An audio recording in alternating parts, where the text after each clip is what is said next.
Okay. All right.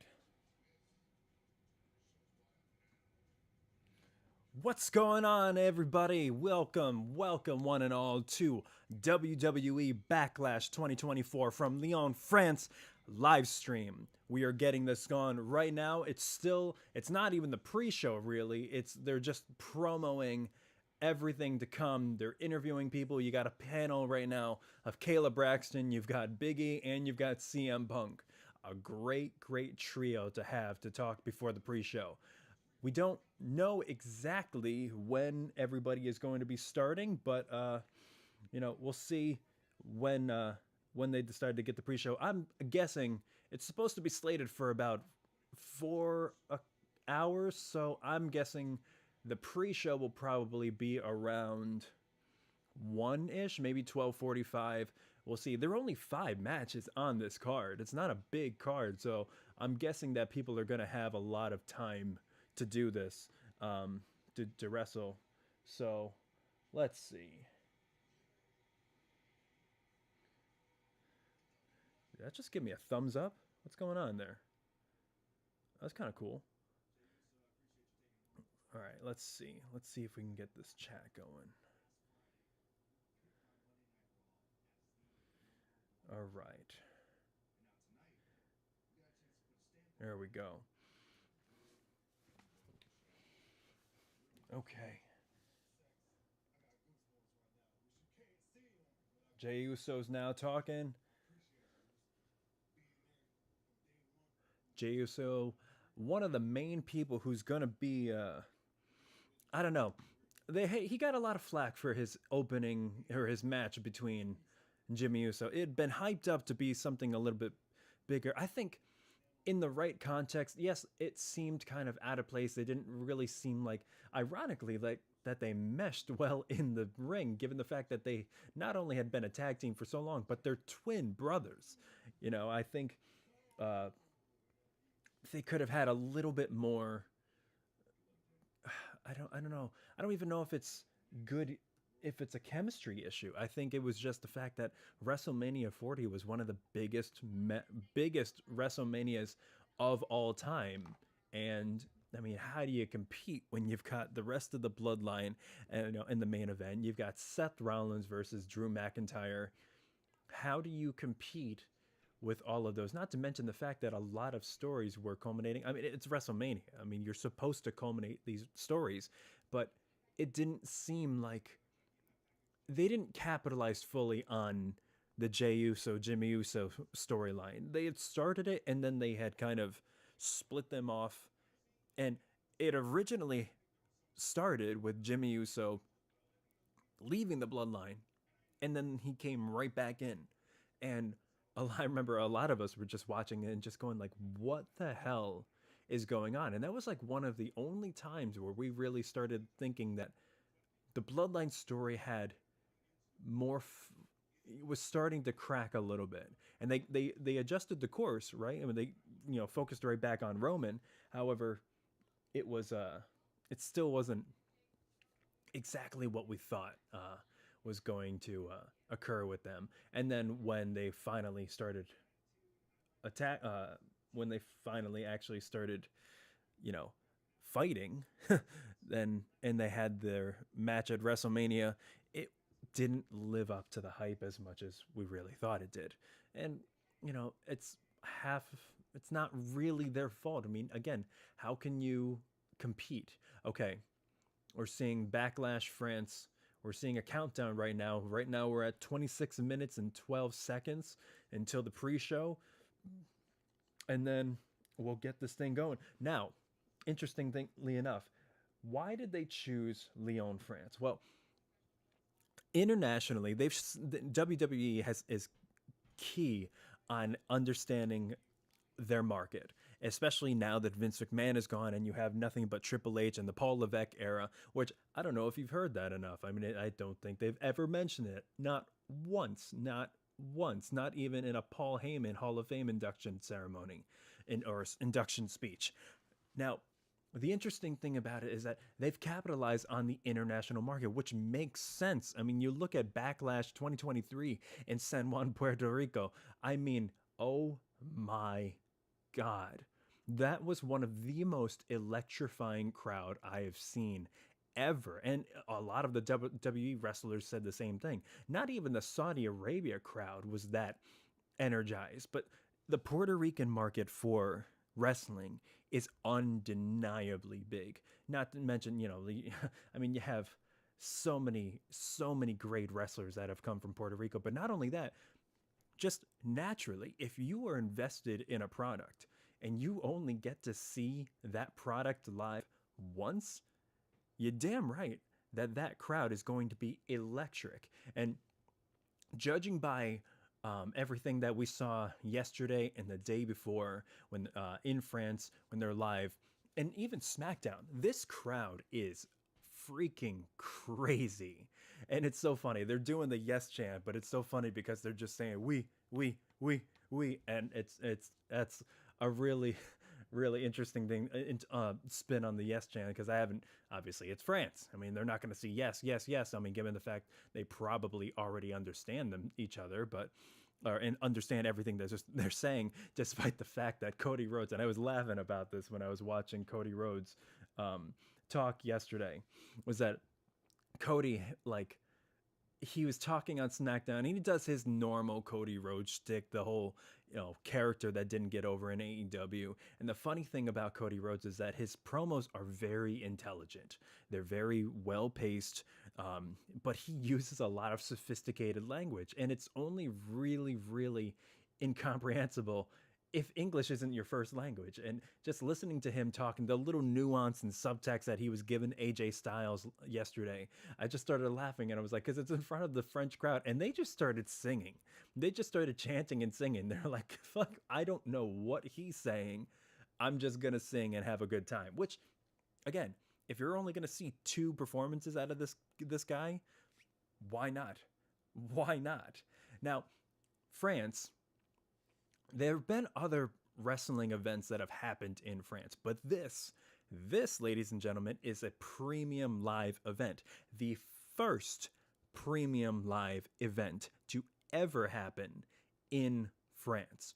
And they chose Lyon. Lyon, I know, is a city I know very well. Lyon is the 3rd largest city in France. Lyon also is home, and this is exactly what they're showing it on the screen right now. Did you know Lyon? God damn, they're covering some of the things that I was going to do. We're going to go through a little bit of fun facts. There's the cathedral. Fun fact about Lyon: Lyon is the 3rd largest city in Paris. It's also a city that I know very well because I performed there classically when I was touring as a classical musician. I toured as a conductor, as a pianist, as a singer. And one of the places that we stopped at is in Lyon. Oh, they have a little package of Caleb Braxton going over the bridge right now and touring Lyon. The cool thing about what I love about these European cities is that you have a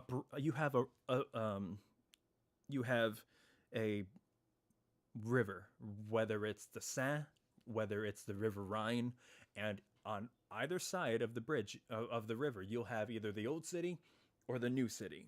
And even in the old city, they'll still have new age shops. So you have, like, a cathedral or an old villa from, say, like the 1400s, and then there'll be a Starbucks, which that's depressing. That is extremely depressing. Now, the cool thing about it, she's touring with Kevin Owens, eating desserts. I saw this on YouTube where he's shopping for desserts, and he's talking about Randy Orton. Kevin Owens is just the man. Kevin Owens is the man. Can't get enough of KO. Now, the cool thing about Lyon is that it's not only the 3rd largest city in France, but it's the birthplace of cinema. The Lumiere brothers, and I have a little blurb of it right here. The 3rd largest city, population about 518,000. Cinema was created in Lyon by the Lumiere brothers, which they have. It's not the kind of movie, film that we have now. It's cinematograph. I didn't do my vocal exercises. That's interesting. The cinematograph was created by Louis and Auguste. The first movie was filmed in Montplaisir neighborhood. If you're there, you can walk down that street, which I think is really cool. What else about Lyon? Mind you guys, if you're new to this, Gustavo Rodriguez, Salve, how's that going, buddy? Another thing, cool thing about we have about 24, 25 minutes until the pre-show gets going. We're literally watching a video of Kevin Owens shake hands and munch on a baguette with Caleb Braxton through the city of Lyon. Lyon is one of my favorite cities. Oh my God, they're in the plaza right now where I would literally just, on my off days when I was touring, just sit back with a nice blanket over on that green that they're right in front of, have a nice little espresso. I don't even drink coffee, but in French, why not? Oh, there's a shot. Damage Control is entering. You've got the Kabuki Warriors followed by Kairi Sane. Everybody's wearing stunning shades. You're in France. Why not? You're dressed to the nines. And speaking of dressed to the nines, we now have a shot of the I guess I don't even have a tag team name for them, but it's just Bianca Belair and Jade Cargill, and they're dressed to the nines in nothing but red leather. Everybody is coming out stunning today. Now we don't know exactly what the card order is, and oh hey Ray Ray, how's it going? We don't know exactly the order of the card. We barely even until this time, the time we started going live, we barely even knew when this was actually starting. We knew that the pre-show was going to be starting sometime around 1, and it looks like it actually will be around 1 o'clock because they had a counter down when they had CM Punk, they had Big E and Caleb Braxton on the talking panel beforehand. No Booker T, no R-Truth, just those three. There are some... Adam, the lead exorcist angel. How's it going, Adam, the lead exorcist angel? I didn't even know that they picked a lead for that role. That's a good job. I hope hope that role has some good benefits. Also, if you see me drinking Monster throughout this, please do not judge me. This is my guilty pleasure, and I'll deal with it later when I'm somewhere in heart attack country. Moving on. Lyon, France, WWE, super smart in capitalizing on this market because, again, the French people, very, very appreciative, but we don't have a lot of French wrestlers, like, so I was wondering, I was a little, thank you, Ray Ray. Oh, you can judge him. Good, just call me Adam. Okay. All right. Ray Ray, judge him. Oh, thank you for that. I appreciate that. Not like I don't get enough judgment and input from, everybody else who sees me Monster. And you know what? I was seeing if maybe YouTube could or Monster could sponsor me. I don't know if I did enough product placement for it, but it's not even the blue one, and I really like the blue one. But I don't really think we've seen a lot of French. Some of the French wrestlers I remember seeing. I know Rene Dupree. I don't know. Did you see last night's QR code? Oh, that's interesting. Oh, so they have another QR code. They're doing that again. That's interesting. Let me see if I can. Let me take that chat and bring this down. Little update, guys. We've got about 20 minutes until the pre-show starts. From what I saw from SmackDown yesterday, this crowd is hyped. So much so, and I have the news statement right here. Guys, they literally got a noise warning thanks to the ruckus French crowd. Leave it to the French. Leave it to the wonderful French to issue WWE in the one time that they're there a noise warning. So apparently they have this rule where there's a 100 decibel rule, where if you go beyond that 100 decibels, then you receive a noise warning because anything over 100 decibels can be considered cause for hearing loss. And Triple H on his official Twitter account goes, the WWE Universe in France literally received a warning about the noise level tonight at SmackDown, the LDLC arena. Absolutely insane. Like at my Motorhead said, only way to feel the noise is when it's good and loud. And you're damn right. But the fact that we're setting records here by being the first premium live event in France, not just Lyon, but France in general. And it was, oh, so, okay, gotcha. And the cool thing about it, like so first premium live event in France in general. And not only that, do they, I guess you could consider it setting a record or in this form of receiving a formal warning about the noise level. And this was just, mind you, this was just SmackDown. And this crowd was insane. And they even have a video of Jey Uso in a dark match performing. And this crowd was on their feet. I can't even imagine what this is going to be like. Now, let's finish off. Actually, no, we'll come back to that stuff later. I will say that of the cards that I've seen, this card, not only is it small, it's only 5 matches. You have Cody Rhodes and AJ Styles for the WWE Undisputed Championship. You have Damian Priest versus Jey Uso for the World Heavyweight Championship. You have Bayley versus Naomi versus Tiffany Stratton for the WWE Women's Championship. You have Kabuki Warriors versus Jade, Cargill, and Bianca Belair. For the WWE Tag Team titles, Women's Tag Team titles, sorry. And then you have simply Randy Orton and Kevin Owens versus the Bloodline, aka Solo Sikoa and Tama Tonga with Paul Heyman. Now, that story is going to be interesting because it'll be interesting to see how they push Solo Sikoa's role as the, I guess, self-proclaimed tribal chief. Roman Reigns failed. Failure has to, invoke punishment. That's what Solo Sikoa is doing, and they decked him out, almost looking like old school Rock, with the dark clothes and the gold chain going across.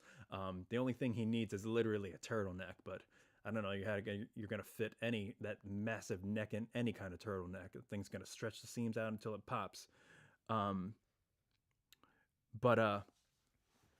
Yeah. But I will say, God, I love it. They just keep showing that cathedral. Hey, literally, did you know Lyon is the birthplace of cinema?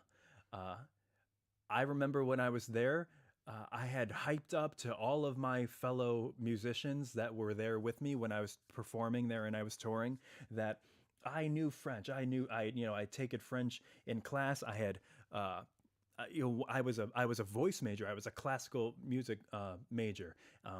With a background in cinematography and writing and education. Okay, Byron Saxton is hyping up the Backlash crowd. We are getting close to the pre-show. This crowd is unreal. They're already setting up. It's interesting. They set the entrance up in a very similar way to the Puerto Rican Backlash, which has that small entrance and then it kind of slithers out.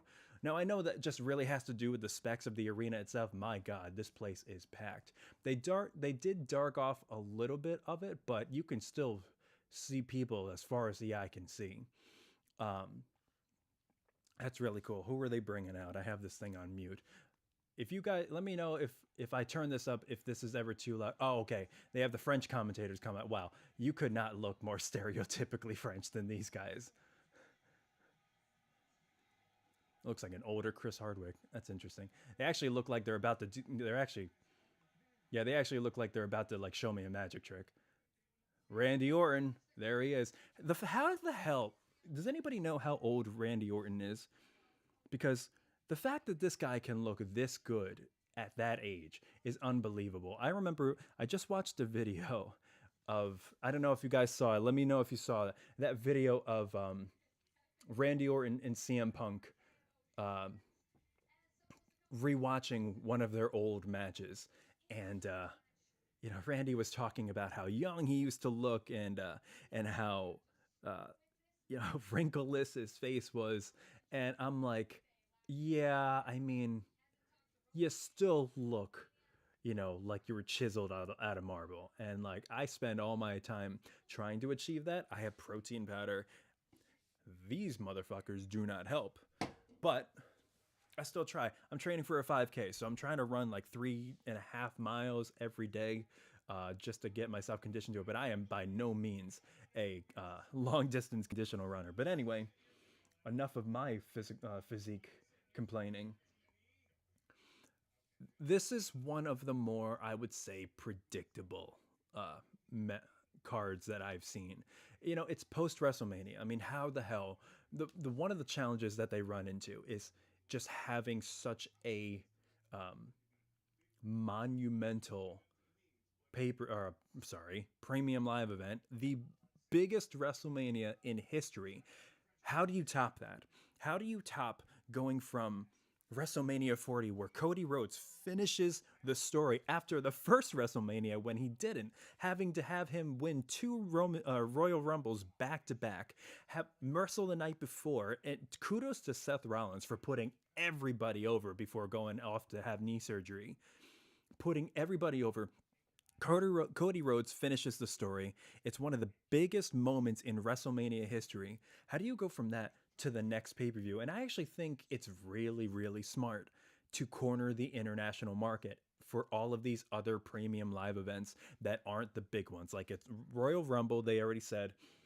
Royal Rumble, SummerSlam. Let's see, do I have a note on that? Royal Rumble, SummerSlam, uh, Survivor Series, WrestleMania, and I think there's probably one more that's going to stay domestic, that's going to stay in the US. And they actually just said that during the pre-show for the Kentucky Derby, the 150th Kentucky Derby on NBC, they're going to be announcing a big announcement pertaining to WrestleMania 41. My guess, it's their announcement of the location, because they generally tend to um, unveil that kind of information relatively quick, because they'll start selling tickets as fast as they possibly can. I know Nick Khan had already said that he wanted to go somewhere warmer, because if you look at the Philly crowd was hyped up, but at the same time, they were still in jackets. You could see their breath. And then you got these guys. I understand that they're busting their ass, exuding more body heat than anybody ever could in a lifetime out there. But it's still pretty cold. And, in terms of like staying loose and not having your muscles tighten up, yeah, you might want something a little bit warmer. I'm not saying like Saudi Arabia warmer. I'm saying like they had been floating around Vegas. And, now that they're TKO, a lot of the UFC things that they have going on, and they have a good relationship, but UFC has a good relationship with Vegas. So, it stands to reason that, they would go somewhere like that. And, Nevada's, pretty good. I was hoping to go, but, I don't know. We'll see. We'll see where the money is next time. Speaking of money, if you guys are in there, make sure that you leave a like, subscribe, channel to the channel. There's a link down below if you want to tip. If you want your comment read out loud, you can super chat and give super thanks, anything like that to help the brand, help the channel. I really appreciate it. Anything you guys can do, help your local artists, support your local artists. If you like this content, let me know how much you like it, and we'll be having more of this to come. So thank you. Thank you, thank you, thank you. We're in this journey together, and we are going to go on this ride for the next, I would argue, about 2.5 to 3 hours. Speaking of, God damn, they just showed AJ and Cody when they were younger. They look so... Cody was like the ultimate baby face that had a baby face. Now that he's a little bit older, he's really starting to look a little bit like his dad, or at least a little bit more like Dustin, at least. God, it would be so cool if they could have Dustin show up. If they had Dustin, even just for one moment, if Tony Khan was like, you know what? It might actually help my brand if I show somebody who's been the face of my brand, or like the backbone of my brand, to shown him where in a place where they have the most eyes possible on just wrestling in general. It might smooth away some of the stuff that's happening so far, that's been happening the past couple months with AEW. AEW definitely could use a little bit of a ratings boost, and just having something as simple as Dustin Rhodes pop up would be really cool. I don't think it's necessary now. It would have been really cool if they did it during WrestleMania 40, but they instead called upon almost like the entire Legends crew. Who is this guy? Sam Roberts, in front of as much stereotypical French items as you possibly could have, from French fry bags to baguettes to giant wheels of cheese. That's interesting. Oh, look at that cathedral. That's amazing. Okay, yeah, so the card. Let's talk about the card. Cody Rhodes versus AJ Styles. What do you guys think is going to happen? Personally, they wouldn't take the title off of Cody after the first defense. They would not. It's just there's no possible way in I could conceive in my head that he would lose the title here. It's not going to happen. It's not going to happen, guys. AJ Styles, why would they pick AJ Styles then? Well, AJ Styles is always great at putting people over. Now, they also came out with an announcement, or not announcement, but AJ Styles has also publicly said that he wants to retire soon. He says, just like almost every wrestler that you hear about in their 30s and 40s, it's tough for them to get up. It's tough for them to turn their neck, to do any of the physical things that we have no problem doing as regular human beings who don't spend our entire life putting our bodies on the line for public entertainment. His body's feeling it, and he's more jacked than ever. Can you imagine, like, in your 40s being as jacked as you've ever been in your entire life, when your metabolism is as high as it possibly can be in your teens and maybe early 20s? He's in his 40s, and it looks better than ever. Even if you end up achieving that result, your body still takes a toll. Look at people like Kurt Angle, like, starting out as an amateur wrestler, Olympic gold medalist, to where he is now. He has one of the worst series of neck problems I've ever seen in a wrestler. And he just says it just hurts every day because of all the rods and pins that are in the back of his neck. It just hurts. And so my guess with this is that AJ Styles is winding down.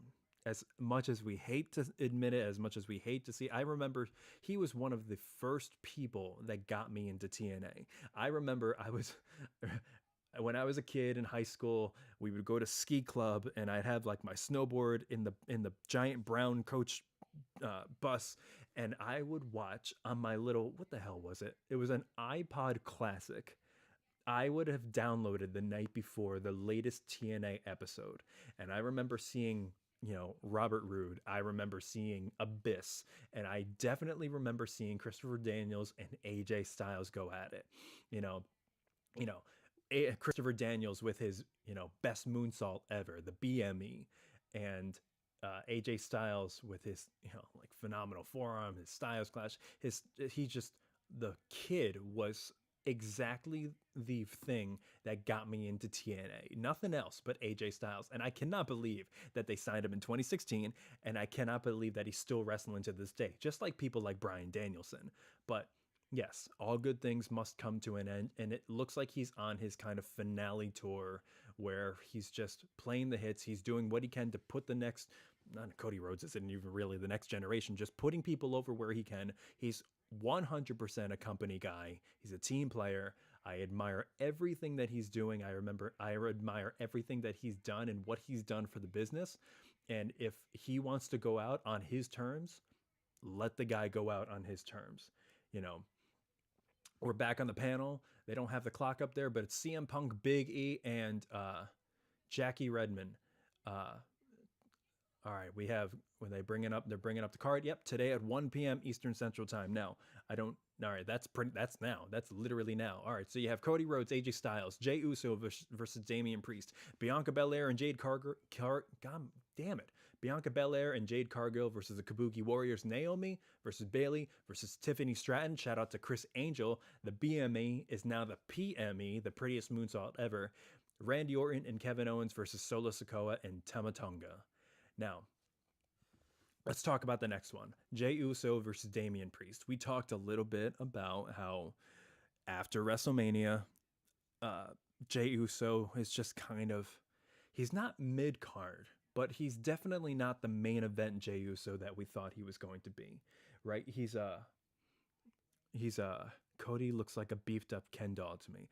I mean, technically, Ray, yeah. He definitely is a beefed up Ken doll. Now, he's no Ryan Gosling as a Ken doll, but Cody did everything to, it's funny, such little things that happen to your character. That's a good point, Ray, is that such little things to your character really can change everything. And just looking a little bit more like his dad, like Dusty Rhodes, just like how Dustin Rhodes, did the same thing with his hair. Can completely change, because when he just had his straight brunette hair, Whether he was Stardust or dashing Cody Rhodes or whatever, it just looked, he just fell in line with the generic looking mid carders, and then he got his suit and he got his blonde hair, and it didn't work in AEW in his persona, but it's exactly the type of WWE product that sends somebody like him to the stratosphere, not to mention with a good story. But anyway, so Cody or Jey Uso, Damian Priest. Damian Priest is on a war path, right? And ever since Backlash of last year, they had been really pushing him. They loved his performance with Bad Bunny against Bad Bunny to now. You know, Triple H really believes in him. Ever since he was Punishment Martinez, I was a huge fan of this guy. And he's up there too. He's in his 40s too, which I didn't realize.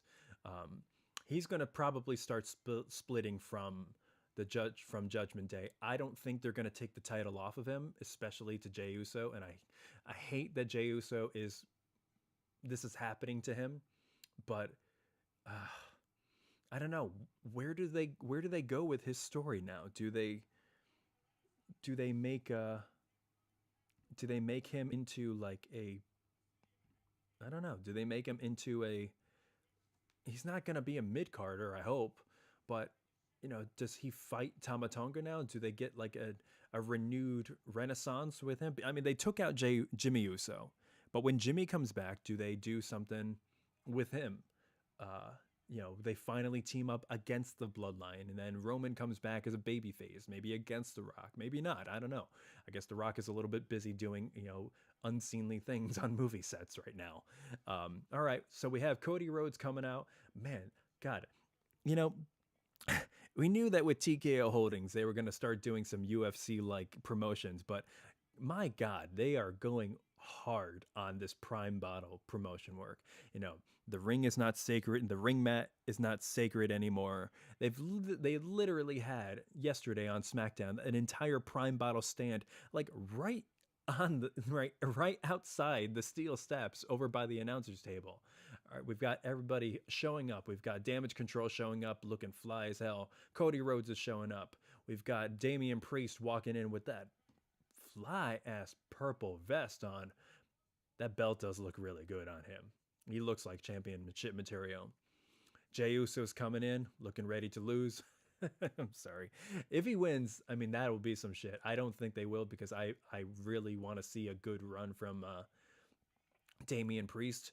Now, Bayley versus Naomi versus Tiffany Stratton. Okay, we're starting off now. They got shots of the crowd. The crowd looks crazy. They're ready to go. A lot of them have their phone lights on. This is interesting, like almost a reference to Bray Wyatt.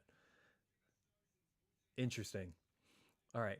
Bayley versus Naomi versus Tiffany Stratton. Bayley, I don't think this is one that's probably tough. It's a lot tougher. Bayley had all this momentum going for her during the Royal Rumble, right? Now, what does that mean? Does that mean that they capitalized it? Because they did a terrible job booking her as soon as she won the Royal Rumble. Like, where the hell was she? They put all the focus on really Cody Rhodes' story, which rightfully so. That is the big money maker. But Bayley is one of the most underrated women's wrestlers of this generation. Out of the 4 horsewomen, she's literally like the only one that people are really backing behind. And Becky Lynch is starting to kind of get a Hulk Hogan, John Cena vibe with all of the title reigns that they're just throwing on her. So Bayley's really the only one left. Charlotte's injured. Mercedes Moné is just doing promo work essentially on AEW right now. And then you have Bayley, who the Bloodline, Damage Control, them turning against her, rightfully so, is good because it put all this momentum on her, and then she won Royal Rumble, and then there was really nothing. And so she finally got her moment. It was a shorter match than I would have liked at WrestleMania, but she got her moment. And now I would like to see a lengthy reign. I would like to see her face a plethora of people. But at the same time, I think we can all rule out Naomi because as good as she is, I don't think she's really going to. I don't really think she's going to. Um, oh, Robert Dorr, thank you so much, buddy. I appreciate it.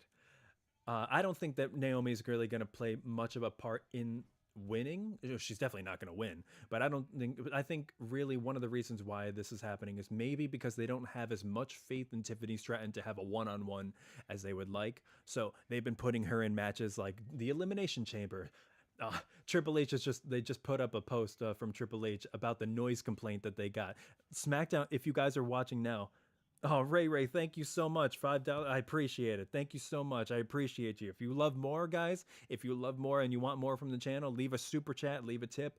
The tip link is down below in the comment in the description. I appreciate you guys so much. Thank you so much. Oh, okay. All right. So the pre-show, did we? No, the pre-show I guess didn't happen. Kevin Owens is coming out. So we are starting off with Kevin Owens and Randy Orton. All right. All right. Match number 1. Kevin Owens, RKO technically. Kevin Owens and Randy Orton versus the Bloodline of Solo Sikoa and Tama Tonga and Paul Heyman. Now, that's interesting. Understandably, you do have to have the championship matches last, but I mean, guys, the Bloodline match is first. That is interesting. This crowd is going ape shit for him. Wait till Randy Orton's music plays. They're doing the "we" chants. Okay, anyway, though, it would be interesting because I can understand an argument for Bayley winning. That is my camp. However, Tiffany Stratton is hot as hell right now, and you got to strike while it's hot. So I can also understand them making a case for Tiffany Stratton to win.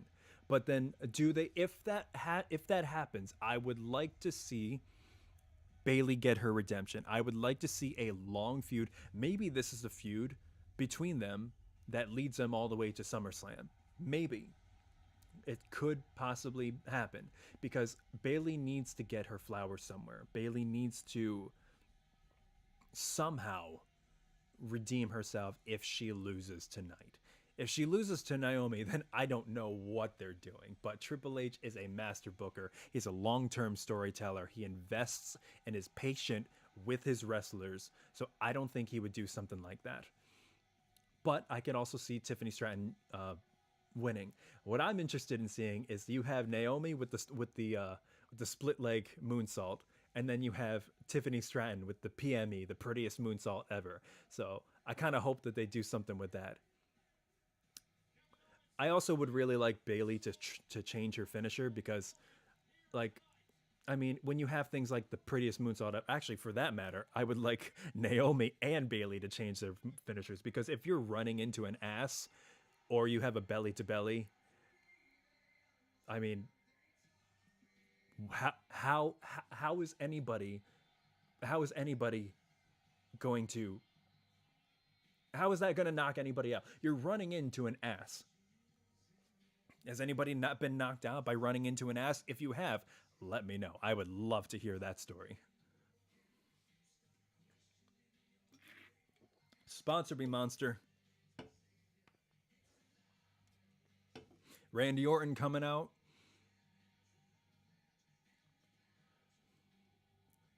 The French audience subtly, awkwardly trying to remember the words to voices.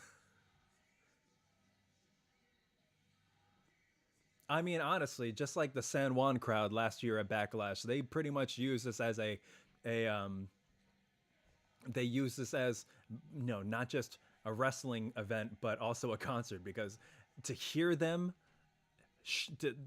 I think one of the best moments ever in a Backlash was not even the match itself, which was great, but the entrance of Bad Bunny. When that hit, when Chambea hit, and you hear the, bum bum bum bum bum bum ba-na-na-na. Like that crowd went ape shit, and then they just you just heard however many thousand people just start screaming that song. Like one of the most electrifying moments in a Backlash I have ever seen, and I ever probably will see. This is still going to be a great journey. This is going to be a great match. This is going to be a great event. Like I said, a lot of it may be a little bit more predictable than others have been. But again, you're following after the biggest WrestleMania of all time. How do you follow after that? You follow after that by these monumental events that have happened in WrestleMania, and you just continue the story. You have as best a match as you can without changing the results of or diminishing the results of WrestleMania. That includes Bayley, that includes Cody Rhodes for sure. And the Kabuki Warriors, I feel like Jade and Bianca are going to win here. I feel like Damage Control might start infighting a little bit. That would be my goal. That would be my goal for them, is to have them start doing either that or maybe have them turn face. I don't know. Like, because Dakota Kai, I would like to see a little bit more from. It seems like she's just kind of like, I understand she just came back from her injury, but she's just kind of a placeholder there. And one thing I really wish, because Jade and Bianca are hot right now, and if they give them the titles and then have them feud with each other afterwards, then it's a huge moneymaker of a match. It's a WrestleMania match for sure. The only thing I don't like, and this is something that has happened multiple times, William Becker, do we get this in the matches? Do we get to see the matches on here? No, every time we've tried to live stream the matches on here. If you guys have it on Peacock, please, I urge you guys watch along. But every time WWE sees even a fraction of the matches on here, this whole thing is shut down in an instant. Doesn't matter where you are, it's shut down. I wish it wasn't the case. I wish I had some little loophole around it, but in terms of copyright, the WWE is the master of making sure that their content stays within them. Solo Sikoa coming out, looking badass. You got that nice backlight. I love their lighting crew. Paul Heyman looking understandably nervous given the fact that yesterday on SmackDown, Randy Orton asked him who is the true tribal chief. And Paul Heyman started off to say that he believed, after putting him in a bad position, believed that there is only one tribal chief. And right after that, Solo Sikoa and Tama Tonga attacked Randy Orton and Kevin Owens, and then it turned out pretty even. And Randy Orton just got mad and started, throwing security guard members everywhere, or development talent, as we like to call them now.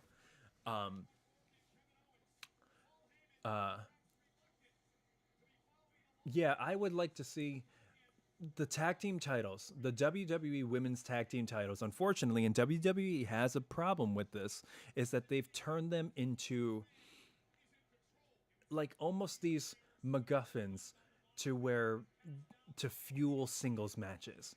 The Kabuki Warriors, they haven't had a lot of title defenses, and they haven't really had a lot of prestige put on the names, despite the fact that Asuka and Kairi Sane are an incredible duo. However, if they're going to lose them to Jade and Bianca today, that confirms that it is nothing but an excuse to get Jade and Bianca a singles match down the road. And I just wish that the belts weren't used as much as a transitionary period between two potential singles rivals as they have been. I believe that they deserve a little bit more, not to mention the fact that you have real women's tag teams in the division. You have Kaden Carter and Katana Chance, I guess Candice LeRae. Indy Hartwell's not really doing a whole lot anymore, but you have some people coming up, but they've been forced. Oh, Kevin Owens. All right. Standoff, Solo Sikoa and Tama Tonga. Oh, it's a brawl fest right now between Randy Orton, Kevin Owens, Solo Sikoa out of the ring. It is a brawl fest, knocking everybody out of the ring. Paul Heyman running to get out of the way. Oh my God. This is a fight, as Michael Cole said. Tama Tonga sent over the barricade by Kevin Owens. Randy Orton with Solo Sikoa running him into the apron. This is going to be a brawl. They've been hyping this up as a brawl, nothing but just a straight up fight. This is very reminiscent of like Eddie Kingston in AEW. And again, we've talked about this too. The match hasn't even started yet. They have referees out here. They have Charles Robinson trying to keep him back. Referees trying to pull him apart. Really, really emphasizing up. There's the same security guards from SmackDown yesterday. I remember that bald guy with the ponytail that got, a pretty hefty suplex on the announce table yesterday. They are pulling them up. Stunner to all the security developmental talent. You have that same security guy going, trying to just magically push Kevin Owens back. He's like, hey. Oh, Nick Aldis is out. Nick Aldis telling them to stop. What's he gonna do? What?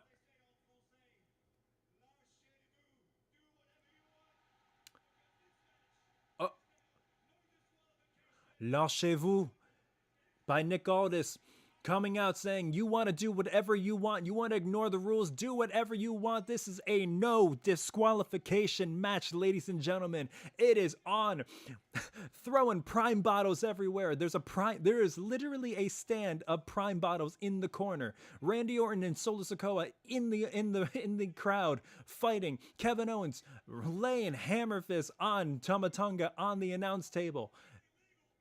They are going everywhere. Okay, this is why it's an opening match. Because I was wondering why they would have the Bloodline as an opening match. I understand it's not for any championships, so maybe this is the only reason why they had to do it.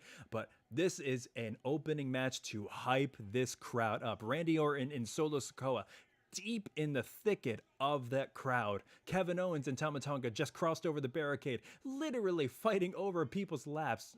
Kevin Owens pulling Tama Tonga deeper into the crowd. Randy Orton and Solo Sikoa literally fighting on the steps. Randy Orton laying fists down on Solo Sikoa. The Bloodline is getting hammered. Kevin Owens just took somebody's folding chair and just slammed it open across the back of Tama Tonga.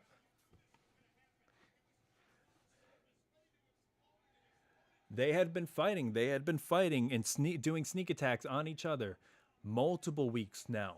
This is the best. I think this is one of the best ways to capitalize on it. They wouldn't just settle their differences in a clean fight. They wouldn't do that. They would just do exactly what they're doing now. And kudos to Nick Aldis for actually giving them the autonomy to do this. Because this is so uncontrollable. How do you control this animalistic rage without, fighting in the middle of the French audience? And they are going crazy. Kevin Owens still laying shots on Solo Sikoa. Randy Orton finally back over the barricade with Tama Tonga, getting closer to the ring. Prime bottles literally everywhere. There was a stand of prime bottles in the corner by the announce table. Literally, there's a prime bottle on the apron itself on the mat. And I'm waiting for KSI to come out. God. Or what the hell? I Show Speed. Oh God, my French is not good enough. I'm not going to understand a single chant that these people say, other than oui, or un, deux, trois, which is, thank God I was made aware that they were going to do, which makes complete sense. Wow. So Solo, if they're going to push Solo, Randy headbutting everybody in the crowd right now. I love that. Randy Orton just was one of the only people I've seen to sell a headbutt. He headbutted Solo Sikoa and then recoiled. That's real selling. That's real, that's staying true to the moves in themselves. Nobody wins with a headbutt. If you're going to headbutt somebody, you're taking the hit too.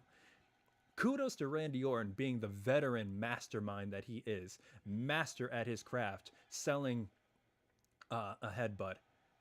Kevin Owens doing a splash off the barricade. Randy Orton standing on the barricade to do the same exact thing and then just stepping off, just completely trolling this crowd. Unbelievable. Unbelievable. Guys, thank you so much for being a part of this. Randy Orton, oh, yep, classic suplex onto the announce table. Guys, thank you so much. There's a link in the description below for any tips you want to send, any super chats, any comments you want me to read out loud. Tama Tonga on the other announce table. There he goes. Wow, this announce team is not going to have a good night. Any super chats, any tips you guys want, anything you want read out loud. If you guys have any personal stories about wrestling, anything from your childhood or a live event that you might have gone to, let me know. Let me know and I'll read them out online. Let me know in the form of a super chat and I'll read them out. I've got a few right here. When we get into a lull between matches, I'll start reading them out. We have a few trivia things as well, so stay tuned for that. And a garbage can has now been taken out from under the ring.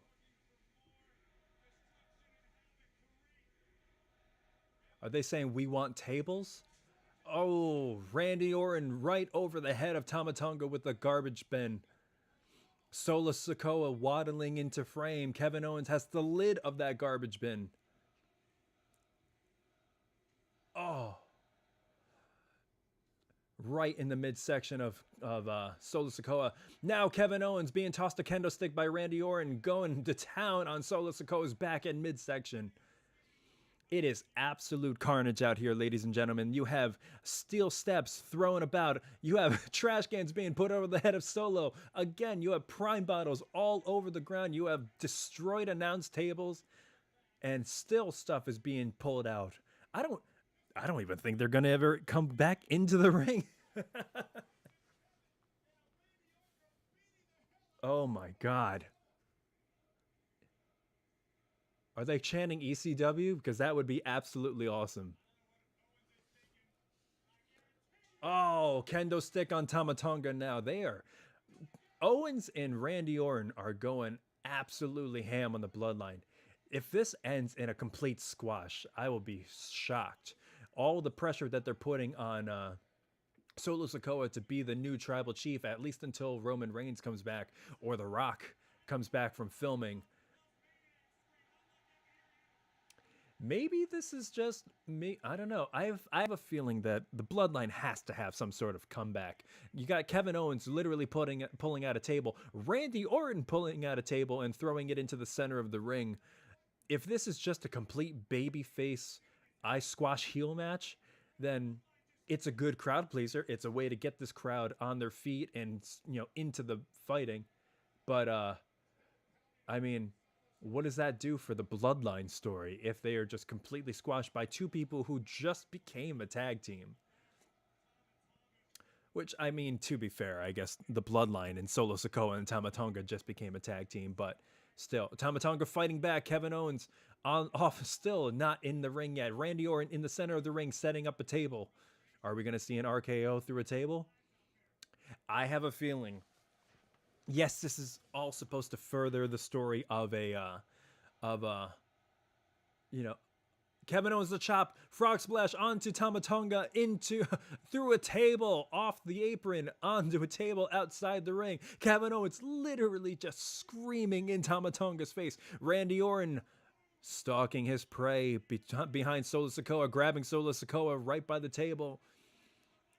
We're going to probably see a lot of crowd-pleasing moves tonight, giving the crowd what they want. Solo Sikoa fighting back with a slap to the face. Randy Orton off his feet. Solo Sikoa. Randy Orton on his shoulders. Samoan slam right through the table. Oh. It is not a squash match, ladies and gentlemen. Randy Orton has been put through a table. Randy Orton writhing in pain off the side. Solo Sikoa mad, but who is behind him? Kevin Owens is stalking his prey. Kevin Owens laying fists right down on Solo Sikoa. Solo Sikoa fighting back. Kevin Owens going for the stunner. Didn't get it. Massive clothesline by Solo Sikoa. Okay, so what we've seen now is the Bloodline is not down and out. They are just mad.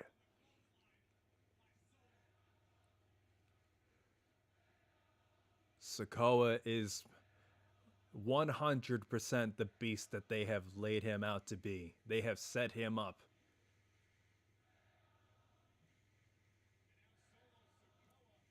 French crowd, I will not understand a single chant that you say. Tama Tonga's up and he's pissed. Circling Kevin Owens on the ground. Randy Orton has rolled outside. Solo Sikoa going outside, but Tama Tonga kicks to the midsection of Kevin Owens, just laying waste to him on the ground. Kevin Owens has not gotten up. Tama Tonga is just beating him down.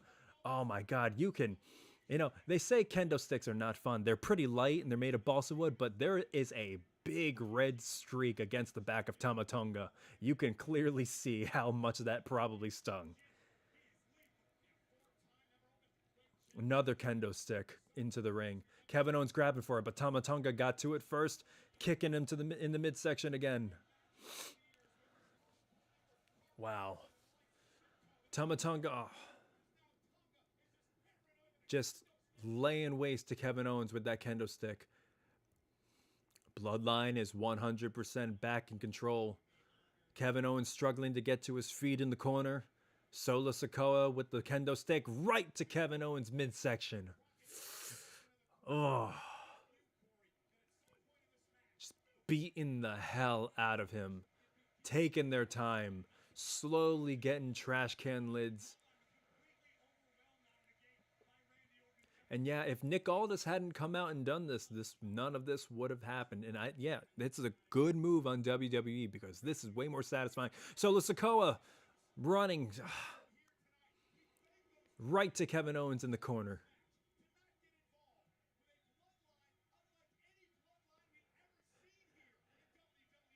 God. Kevin Owens being tag team. Oh my God. Kevin Owens getting hit with every single thing in that ring. Tama Tonga smashing Kevin Owens over the head with the trash can lid. Solo Sikoa directing traffic, pointing at something to Tama Tonga to get. Solo Sikoa still laying waste down. All right, we've got the trash can, the actual trash can that's already been beaten up. Kevin Owens with his own form of the spear, taking Tama Tonga down. Solo Sikoa back, getting Kevin Owens with the trash can.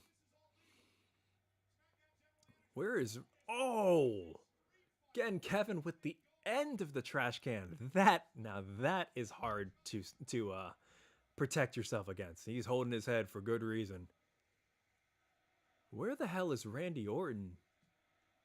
Randy Orton has not appeared in this match in like 5 minutes. My God. No, it is not going around well for Owens, Corey Graves. Thank you very much. Bloodline. Like, I don't know if I have a favorite here. Like, I love Kevin Owens. I love Randy Orton. But I understand the need to push the Bloodline, the new Bloodline story. Tama Tonga getting another table from outside the ring.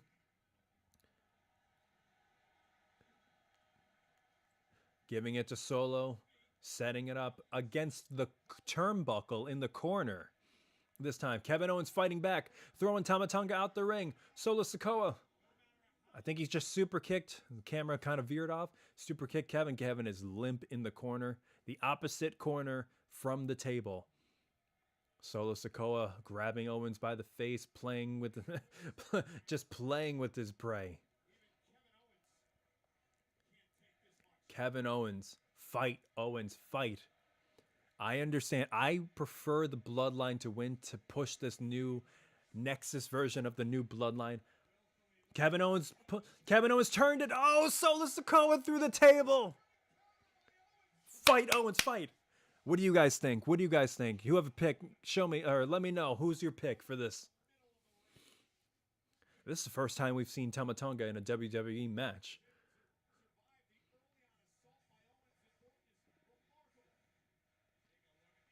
Wow. Tama Tonga just took Kevin Owens down with a brutal clothesline. Wow, this is almost like nothing but like ECW, like completely hardcore. Tama Tonga How many things are under this ring? My God. Like, the crew's gonna have, like, no problem breaking this down if they just took everything out from under the ring. Tama Tonga literally just took 3 chairs out and has one in his hand, stalking Kevin Owens as Kevin Owens is getting to his feet. I think the crowd is chanting, "This is awesome." Randy stalking Tama Tonga behind. Tama Tonga, I think, senses it. He's turning around. He sees Randy. Look at this face-off. Tama Tonga and Randy Orton circling each other. Oh, the intense face of Tama Tonga. He's still holding that chair. Going to hit him. Randy, clothesline. Clothesline. He's hearing voices. Power slam by Randy Orton. Oh, he's hearing voices now. This crowd is on their feet. They have not left their feet since the beginning of this match. Randy Orton throwing Tama Tonga over through the ropes. He's going for a DDT. Vintage Orton DDT. Here we go. Come on. Ready to strike with the RKO. Come on. Going for it. RKO to Tama Tonga. Cover him. 1, 2. Solo to break up the count.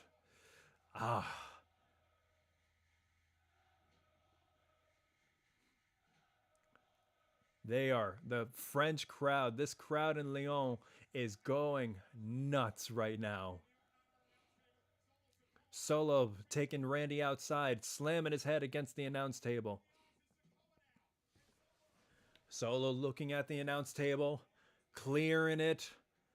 Clearly gonna do something massive to Randy. Come on, Randy.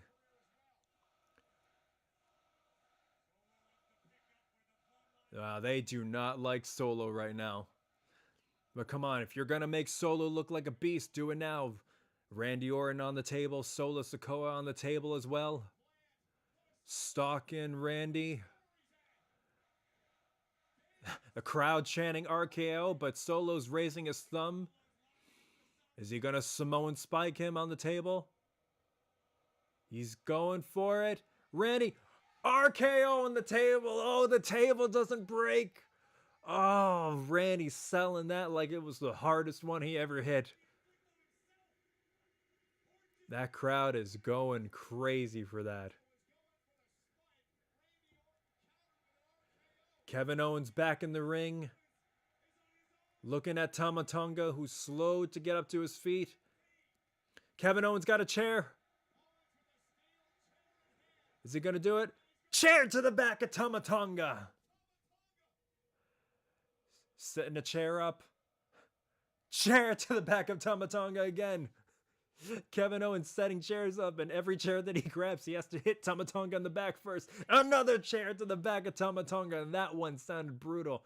Kevin Owens has 3 chairs lined up. He's coming for a 4th, and again to Tama Tonga, and again to Tama Tonga, and again to Tama Tonga. Oh my God.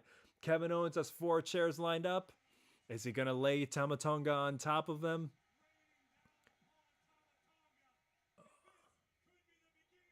Tama Tonga laying on all 4 chairs set up. Kevin Owens on the top rope. Tama Tonga gets up. Oh. Makes you wonder what he was going to do up there. Tama Tonga's got Kevin. Got Kevin on the top ropes. Uppercut to Kevin Owens. Kevin Owens on the top rope. Tama Tonga up there. Look, is he getting ready for a superplex? Doesn't.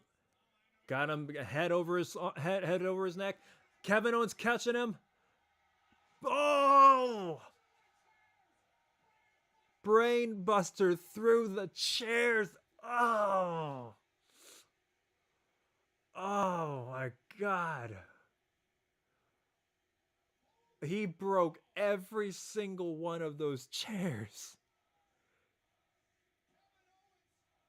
Let's go, Owens. Let's go, and that's got to be it. Cover him. 1, 2. What? Who is that?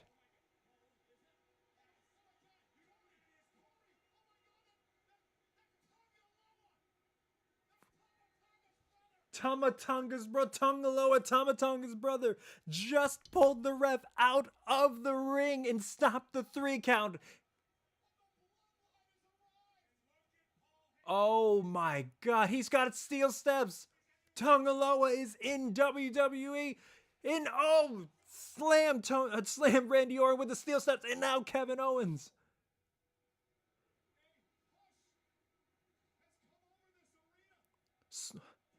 Kevin Owens sent through a chair by Solo Sikoa. This really is the new age bloodline. Oh my god. Holy shit. Solo Sikoa, Samoan spike to Kevin Owens. 1, 2, 3. The bloodline wins. Bloodline wins, everybody. Tongaloa. Okay, so I can get on board with this. I expected the bloodline to win. I wanted the bloodline to win purely for advancing the storyline purposes. Now, it also helps for Randy and Kevin. It doesn't diminish their power because they were about to win, but Tongaloa had to interfere to get them to win. I get that. They also protect Randy by not having him take the pin. And they protect Kevin by having all of this extra stuff have to happen to him to get the pin. Good job. Good match, guys. Good match. Oh, you could see the back of Tamatonga's knee go whack into that chair as he goes down to that brainbuster. The brother of Tamatonga, Tongaloa. Who else are they gonna get from this bloodline? I mean, they got they got Fatu coming.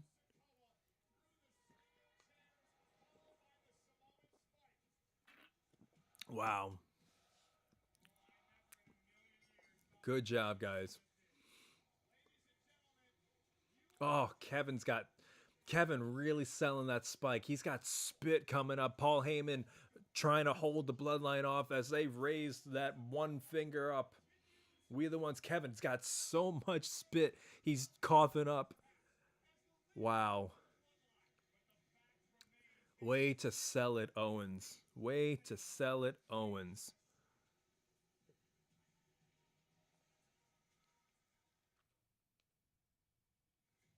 All right. Quick commercial break. Let me take a quick pee.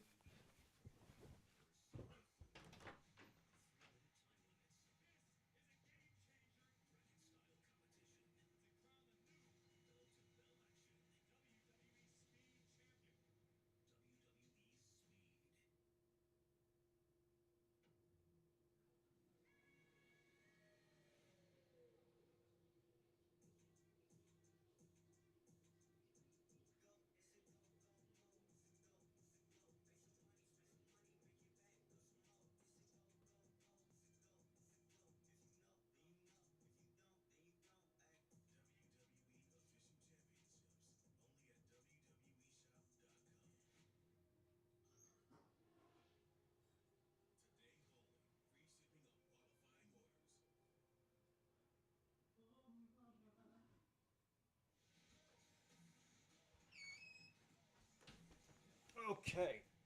Here we go.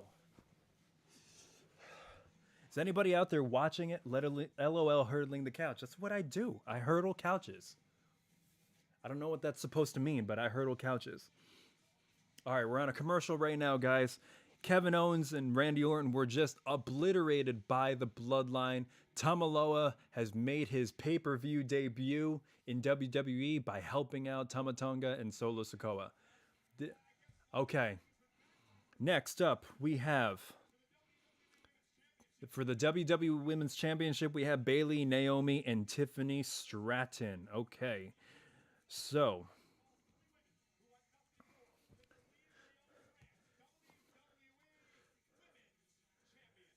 Again, guys, if you have any questions you want answered, or you want to leave a super chat, leave a like. Kevin Owen is still out there. He's getting together with Randy Orton. They're hugging it out. Kevin Owens saying, "I'm sorry." Fail. He's still selling that Simone Spike, coughing up spit. Arm in arm, walking to the back. You guys have any questions? Leave a super chat. Leave a super likes. Really help out. Oh, there we go. Back to commercial. Leave a tip. I really appreciate it, guys. Thank you so much for staying with me for this stream. There'll be more to come. We got some questions here right now while we wait. This has been another commercial break. So, let's see. First of all, if you guys are in the chat right now, who do you have to win between Bayley, Naomi, and Tiffany Stratton? Because this is a tough one. With everything going on with both Bayley and Tiffany Stratton, I think we can pretty much rule out Naomi. If you guys like Naomi, great. I love Naomi, but I don't think that she really stands a chance in this. Who's your pick? Who's your pick for that? Bayley or, I guess, Tiffany Stratton? If you think Naomi, fine. Think Naomi. If it's Naomi, I don't know. I'll send you something.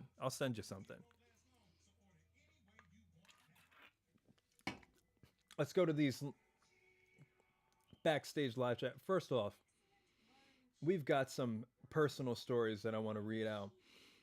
I hear personal story. If you guys have any personal wrestling stories, I'd love to hear them.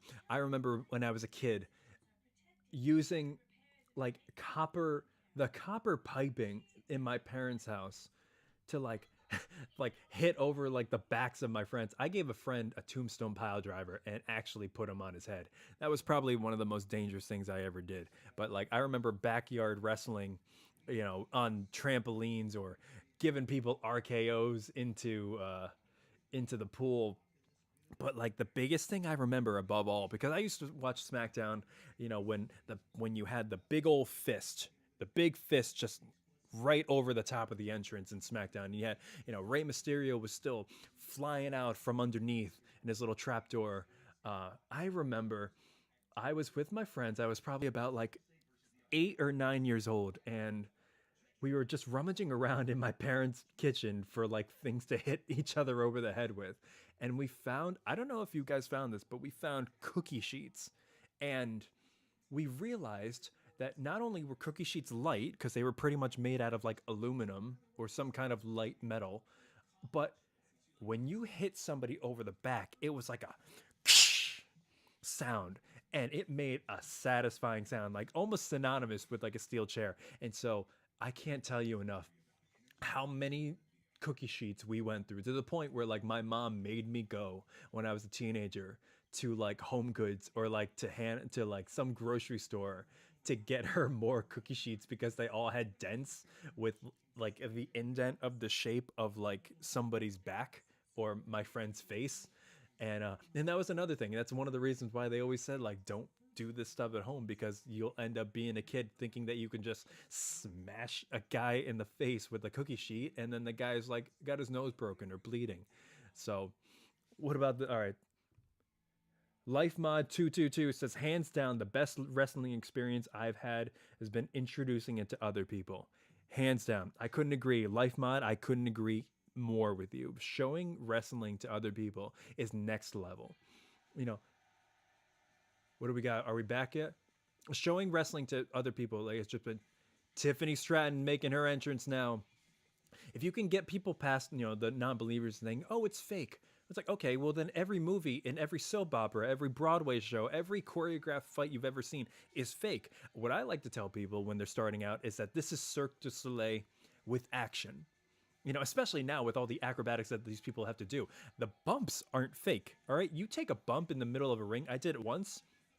You're not getting up after that first one, and you have to get up multiple times. Like, think about for like Randy Orton when he starts revving up and he does all those clotheslines. You have to get down, like take the bump, get up, take the bump again, get up, then go against the ropes for him to do his power slam, and then get RKO'd with your head to go like straight into his shoulder when he RKO's you. That's not fun. that's not fake. You can't fake certain things. And the thing I like to show them is the behind the scenes and the little things that they don't understand about it, which is like the goal is to have as good of a performance as possible while keeping the other person safe.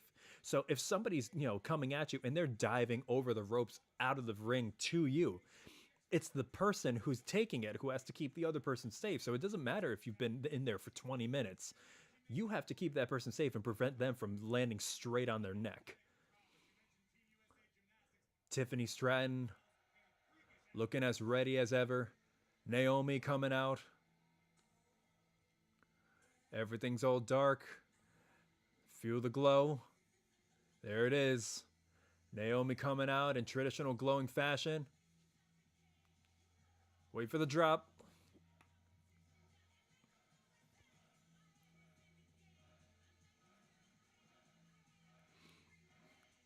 Ray Ray's going for Bayley. Who else? Anybody else? Who else you got?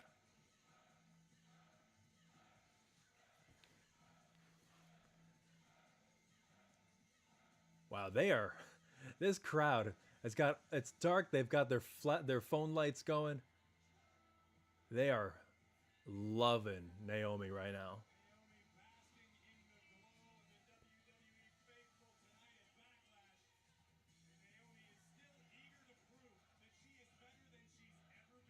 Yep.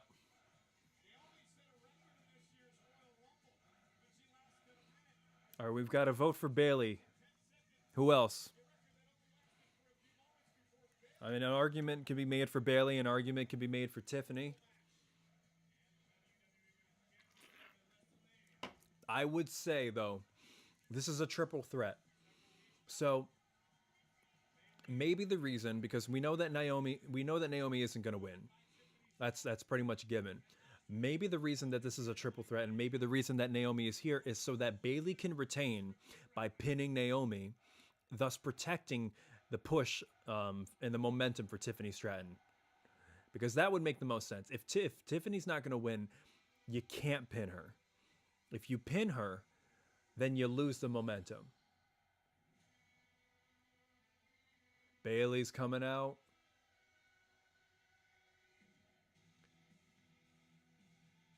I love Bayley's entrance music.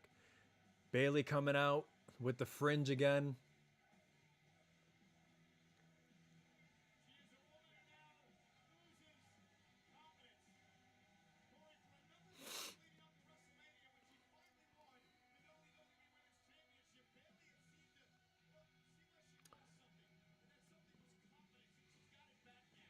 I don't know why, but I don't like the name Tiffany. I get that. I get that, Ray Ray.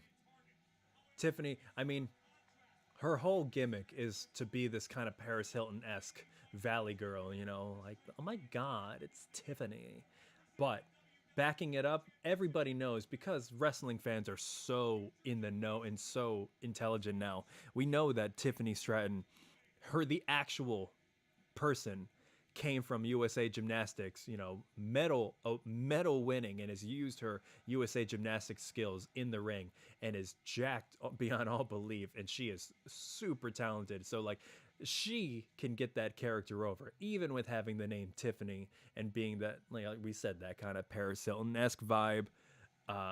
She can pull that off because everybody has seen time and time again, she is just that good. Samantha Irvin in the ring, announcing everybody. Samantha Irvin, also one of the greatest of all time. I just watched an interview with her. If you guys haven't seen it, go check it out. Interview with her talking about her influences of like Howard Finkel, Lillian Garcia, and how she got to meet Lillian Garcia, and it just ogled over her. Crowd going crazy for Tiffany Stratton.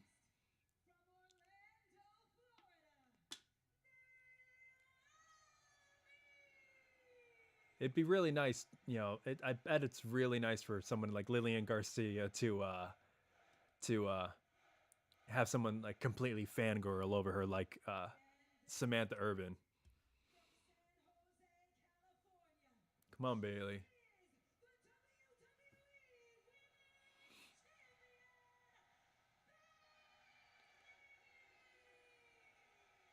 crowd is just on their feet for Bayley. Oh my God.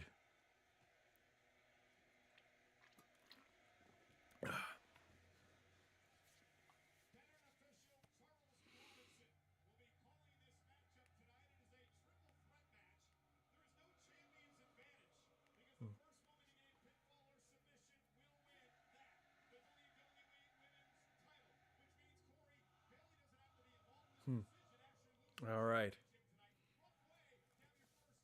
All right, we got Bayley versus Naomi versus Tiffany Stratton, Charles Robertson reffing. Here we go.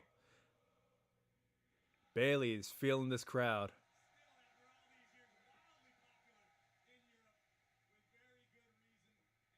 All right, here we go. Who do you guys got?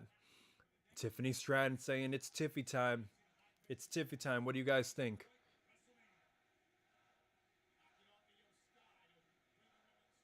I think they're shouting Tiffy time. Tiffany Stratton starting out strong, going after everybody. Bayley throwing her over. I always appreciate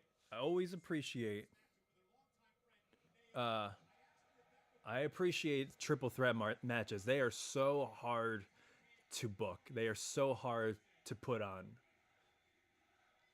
Come on, Tiffy.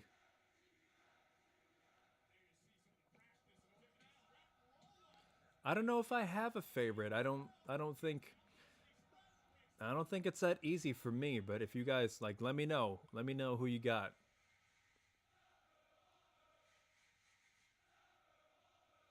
Come on, Bayley. Bayley taking it to Tiffany Stratton. Ooh, clothesline down on the mat. Leg sweep.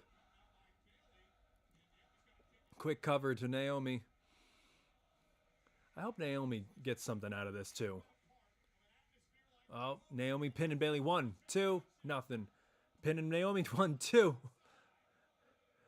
Tiffany Stratton pinning both of them. 1, 2, nothing. Look at her. Look at them. Look at her. The new kid on the block.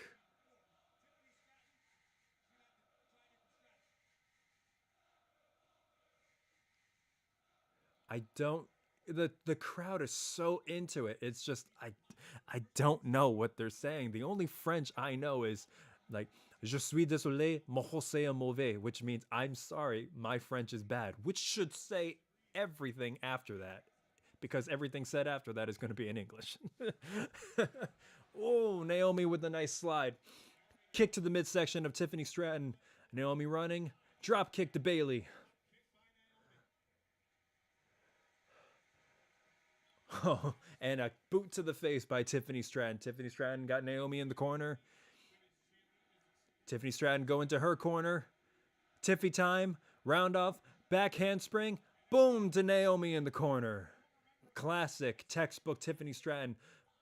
Bayley with an elbow to the face.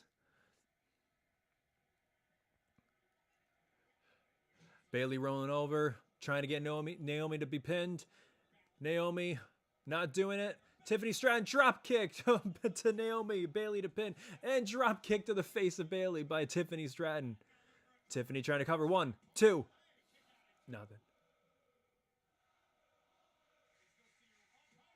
The crowd is into it. I feel like there are times where I feel like the crowd is just chanting whatever they want to chant, like devoid of what's happening. Because there was like a big spot that just happened, and like it didn't stop any of them from continuing to chant what they were chanting.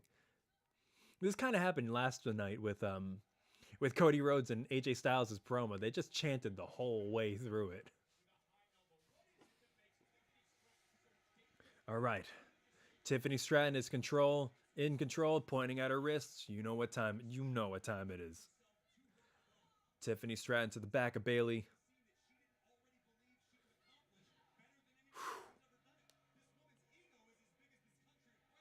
Wow.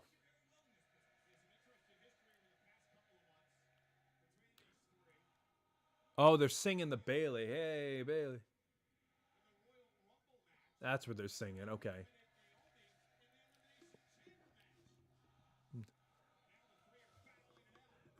They have Completely. Oh, Tiffany Stratton with the monster clothesline. See, like, that's the thing. There was a cover. Tiffany Stratton had her little comeback. The crowd just still chanting. This crowd is insane.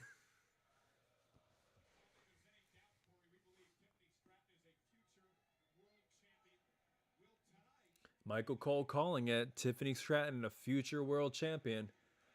Could that future be today? I need a pillow. Hey, Bayley.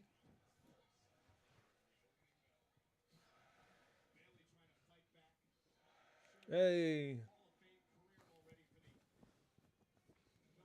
Tiffany Stratton throwing Bayley into the corner. Bayley jumping over. Rolls her.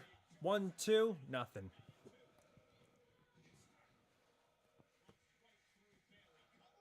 Cover 1, 2. Bayley still kicking out. Tiffany looking a little bit pissed, but focused. Naomi is just lay it out outside. This is how you book a triple threat. You start with 3 people in, and then eventually you start going into a little bit of singles action, which is right now. Bayley's in the corner. Tiffy time. Tiffany Stratton round off. Back handspring. Boom. Bayley caught her. Oh, Bayley caught her. In the center of the ring. Oh, back suplex. Tiffany Stratton does a backflip. Get out of it. Stratton, Alabama slam to Bayley. 1, 2. Now, Bayley kicked out just as Naomi came and just took out Tiffany Stratton. Oh my God.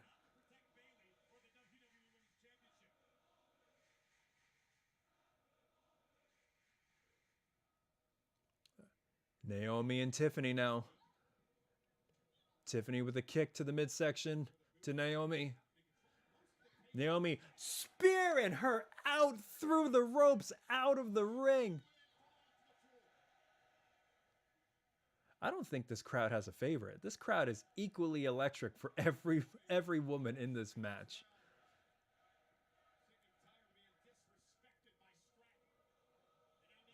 Oh, God. Tiffany Stratton. Naomi's in the barricade. Tiffany Stratton, another round off. Back handspring.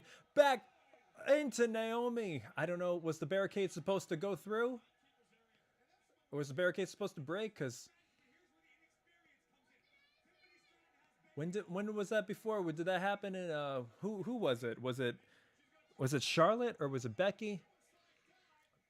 Becky just with a suicide dive onto Tiffany Stratton.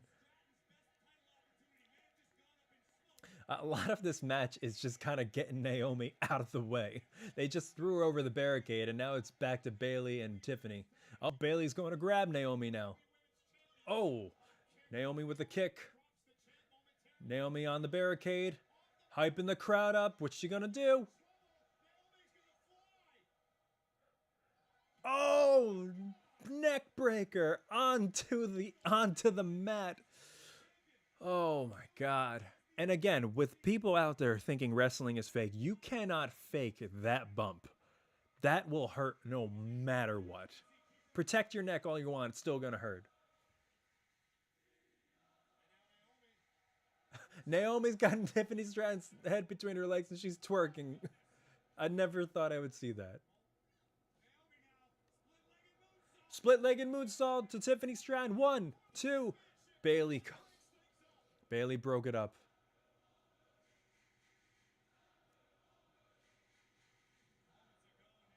Wow. Look at that neck breaker. Especially if you're going to do that kind of neck breaker where you're like over the top, like the person giving it is going to get way more hurt than the other one. Naomi kicking Bayley in the midsection. Look at me saying midsection.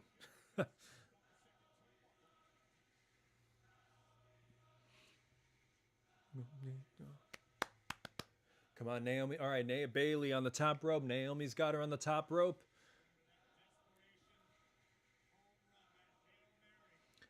What's she going to do? Is she going what? Is she going for a Hurricanrana? Oh.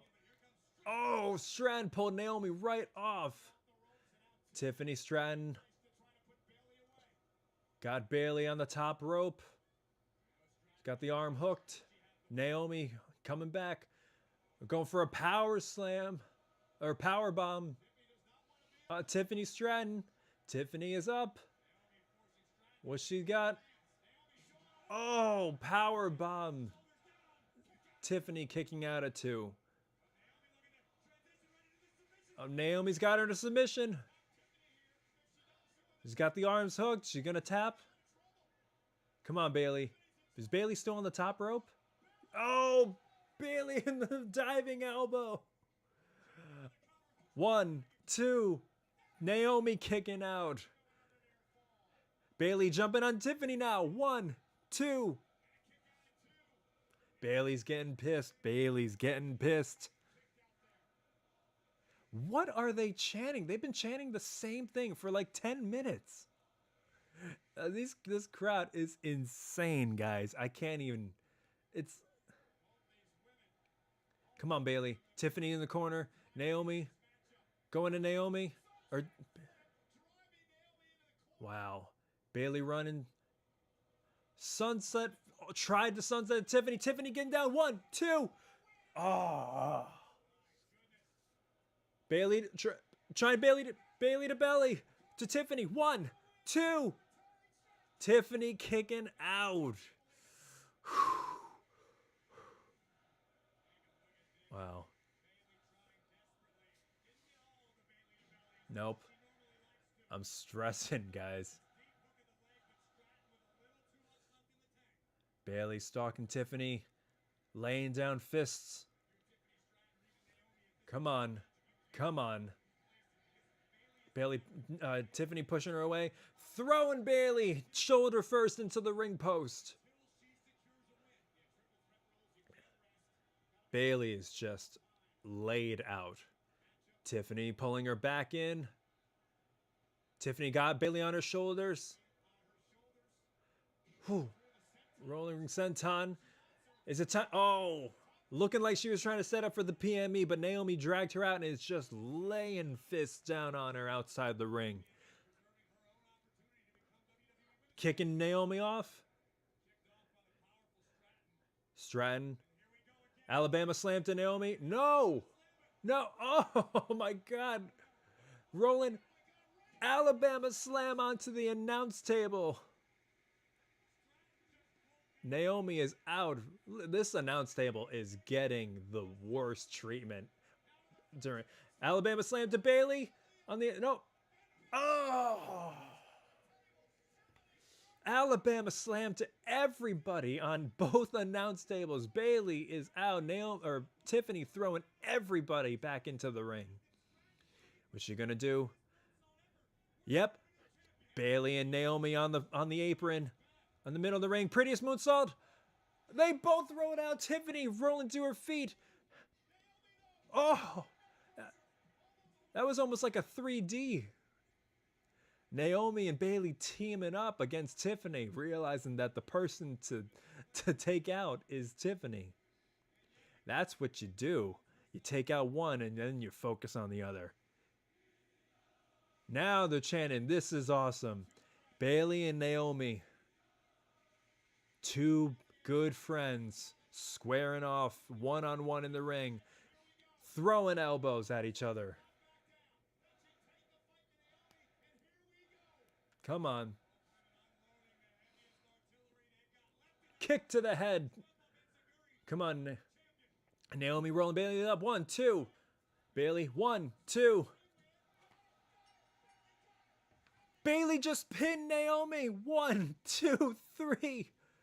In a roll-up. Wow. Wow. Bayley rolled Naomi up for the win.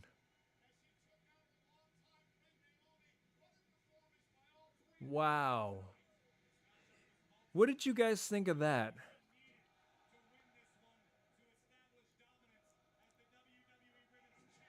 Bayley rolling Naomi up for the win after That's actually an interesting point. The only attempt at a prettiest moonsault ever didn't connect. Well, that's a little disappointing. They didn't really have a whole battle between the types of moonsaults, the split leg and the prettiest moonsault ever. But Bayley rolled Naomi up. There wasn't a definitive finish. Naomi now hugging Bayley, kissing her on the cheek.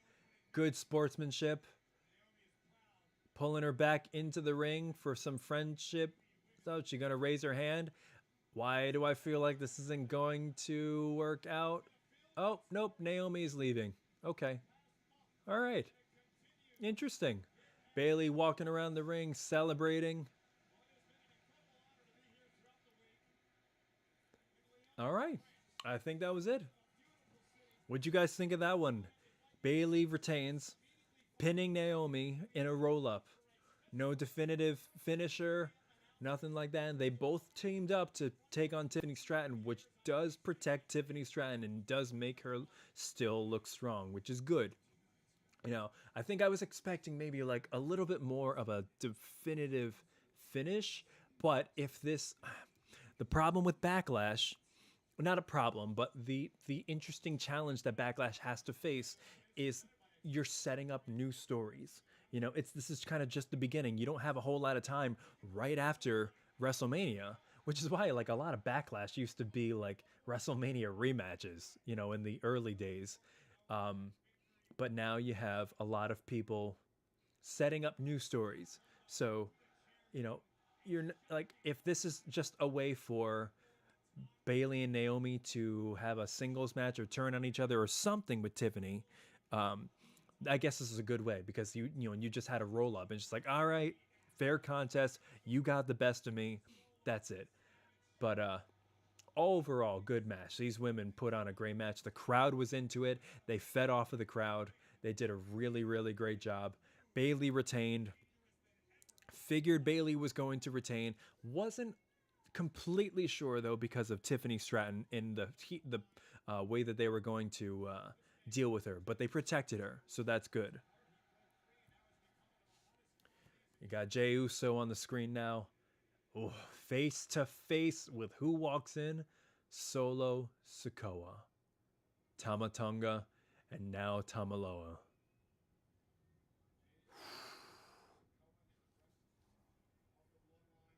Walking by him with nothing but disrespect, and Paul Heyman with the face of shaking his head.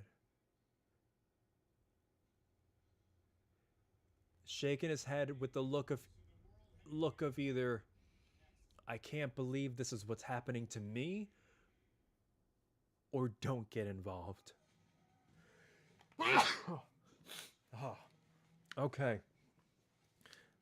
Let's see. What do we got? Let's go with some nice live chat questions we got here. CRX 287. Why do you think they picked AJ Styles to be Cody Rhodes' first opponent? Well, we talked about this a little bit before the show even started. Cody Rhodes was coming off the biggest win of his entire career at WrestleMania 40. How the hell do you top that? Well, you mix it between somebody who can keep that momentum going, because I don't generally believe that AJ's gonna win. I don't believe that Cody's going to lose. They tried building as much of a story as they possibly could, which is AJ's just proving that he's still the best and proving against Cody. You know, like they even brought up the fact that AJ faced Dusty Rhodes so many years ago. But AJ's looking for a way out. AJ's kind of on a last run tour, because he's already said that he's hurt. He's already said that he just doesn't want to do this for very much longer. So maybe give him one last, PLE main event for the world championship, and then he can go out with having a good match, putting Cody Rhodes over as much as the guy even needs to be put over. He's champion, for God's sake. But giving him that one last final one while still advancing the story, because I don't see much coming from Cody Rhodes and AJ Styles other than a phenomenal match, a good match, just a good, wholesome match between two technical masterminds, just two experts at their craft. And I'm looking forward to that. Do I think AJ's going to win? No, but I think this is just a way to kind of appease both sides with keeping the story going, keeping Cody's momentum going, giving him a first opponent, because I don't think Cody is going to lose the title anytime soon. If he does, he has to win it back right after. But Cody's being saved for a Bloodline story for sure. So AJ's just kind of filler, you know, and it sounds like he's perfectly fine being that before he retires, which is probably going to be within the year. The guy has complained nonstop about how much pain he's in, how he's waking up with back and neck problems. And if you put your body on the line for literally decades, you are going to feel that kind of pain. It doesn't matter, you know, it doesn't matter how much shape you keep yourself in. And mind you guys, he's in his 40s and he looks like that, as good as he's ever been. I remember seeing him in TNA. He never looked like that. The guy deserves to go out on his own terms. He's such a company guy. He's such a workhorse. He deserves to go out like that. So AJ Styles, I think he's just a good next opponent. Do I think he's the final person? You know, the first this is Cody Rhodes' first title defense. He's not losing the title, but getting a good match out of him with AJ Styles, take my money. Just take my money. Jameson J12 says, should WWE do more international shows? 100% absolutely. More international shows, because look at the crowd that they're getting now. Look at the reactions that they're getting out of these people. They are getting nothing but they're getting nothing but energy. Jey Uso's making his entrance now in the center of the crowd. I don't think half of them even like see him behind him. Wow. They got the yeet thing going on.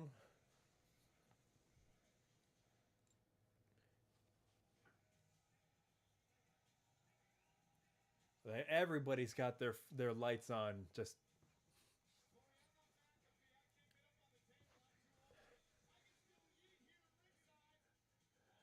Michael Cole just said, I can still yeet here at ringside. This is just a party. The French know how to party. They are just vibing with Jey Uso. The whole crowd is just erupting. Who do you guys got, Jey or the World Heavyweight Champion Damian Priest? Wow. What a scene. Is right, Michael Cole.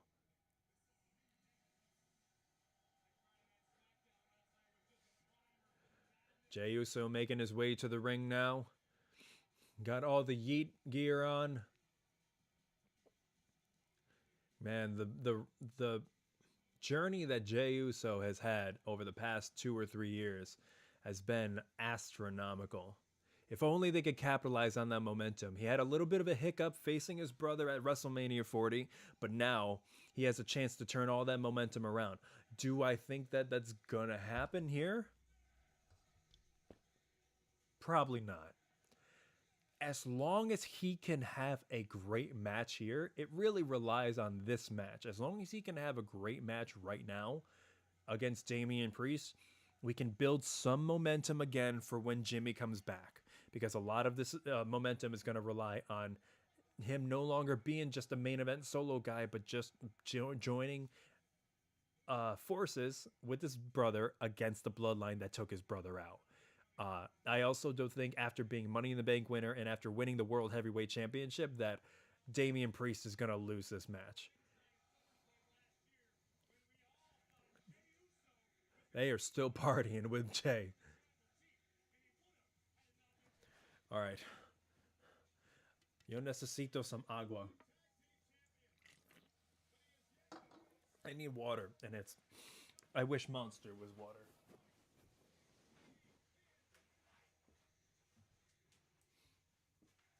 Let's get some water. Let's get some water.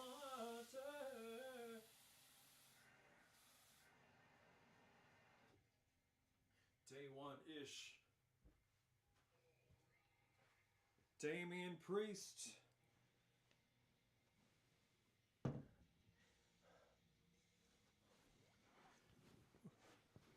All right, Damian, here we go. Let me know in the chat who you got to win. Damian Priest coming out looking as badass as ever. I wish he still did the arrow thing. The arrow was always so cool with his vibe. But ever since Judgment Day, you know, he's gotten this bit very dark, you know, very like Slipknot kind of look to him. He's even got the spikes on the back, on the shoulder pads. Grim Reaper-esque. Still a cool vibe. Man, WWE has gone so... Oh, well, the AI Grim Reaper is shooting off the arrow, so I guess that's something. They are going so hard with the AI for this.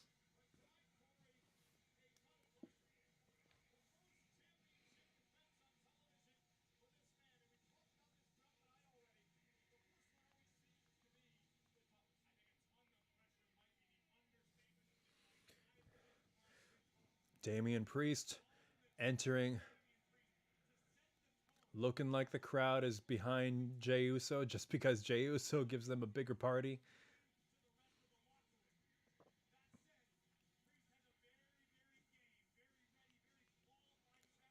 Damian Priest versus Jey Uso. Main event, Jey Uso.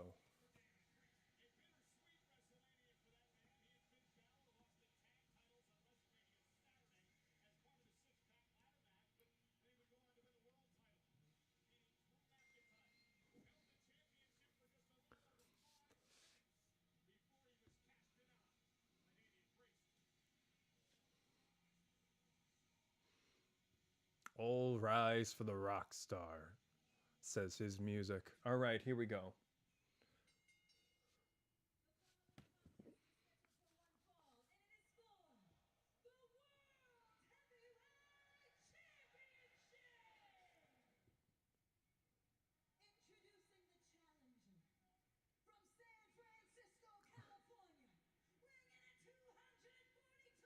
Well, they've got some really nice cameras in there now.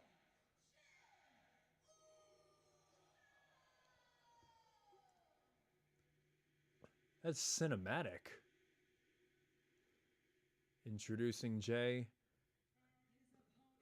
Samantha introducing the champion, Damian Priest. Oh, Damian Priest is from New York City? Wow.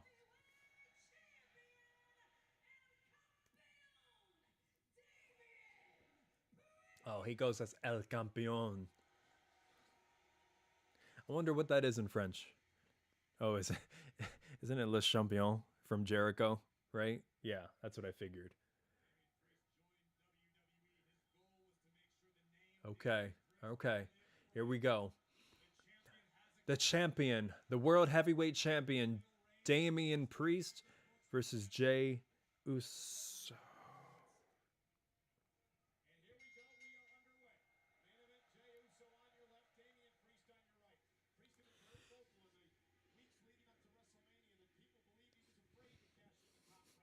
The crowd has literally not stopped chanting you, and Jey Uso is hyping them up. It's so funny because every time he does this, and he's doing it so many times right now in the beginning, he's trolling the crowd now. That's all he has to do to hype the crowd up. It's like he's getting them to just do the wave.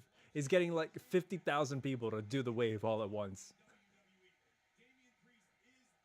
That's like really, that's funny, and it's slightly sadistic. He's having the, oh, okay, now Damian is done with the games.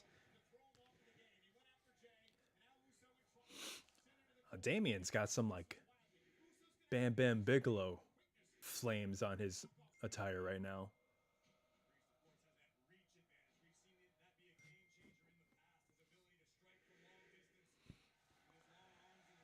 Jey Uso still continuing to yeet, which is great. Now it was all a tactic trying to goad Damian Priest into putting his guard, taking his guard down, and now Damian taking a lap around the ring. Jay on the inside.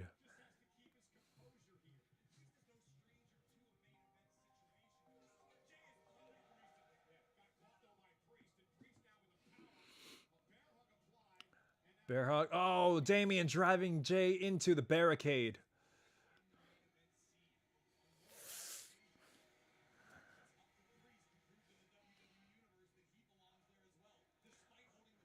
Damian not not impressed with Jey Uso right now. Crowd chanting Uso as Damian composes himself back into the ring to a wobbly Jey Uso.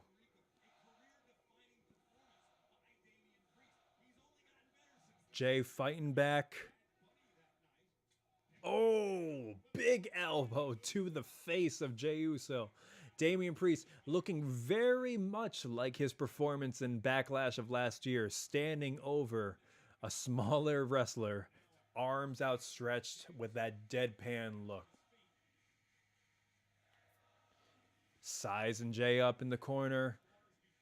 Ready. Back elbow to Jay in the corner. Got some momentum. Another elbow. And down goes Jay.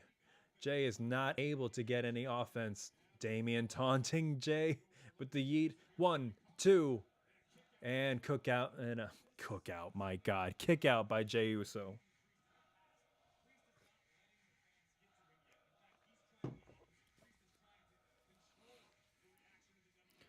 At least random. The crowd is amazing. The crowd is unbelievable right now. The crowd is incredible. This is, you know what, and this is exactly why they're counting. Oh, counting in French like that. Okay, so all right, so it's like the un, deux, trois. Yeah, okay, that makes sense. Now, I can get that. I can get the un, deux, trois. I can get the we. Everything else is just right over my head. Even when they say like,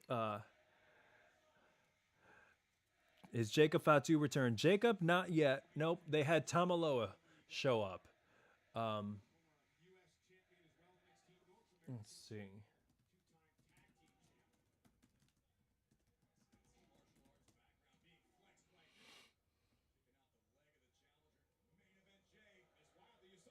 Jacob Fatu.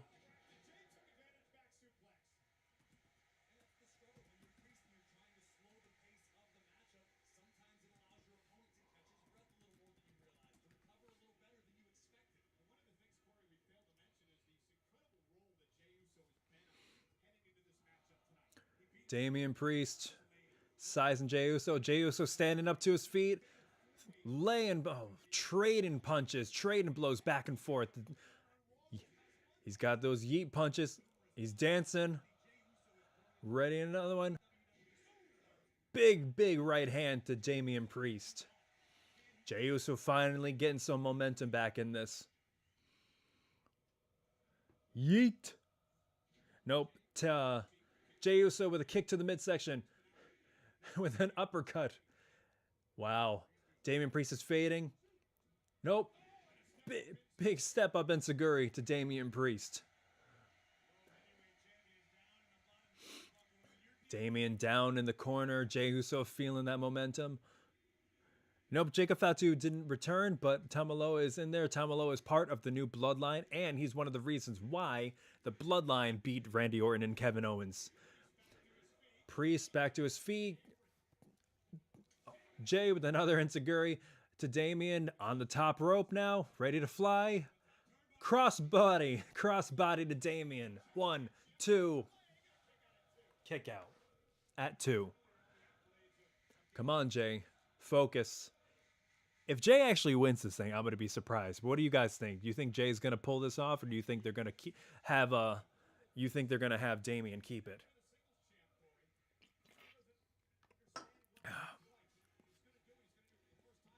Eat. Jay diving outside. Suicide dive outside the ring. Damian Priest against the barricade.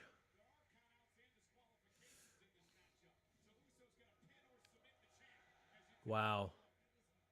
Both feeling it. We're at the count of 4.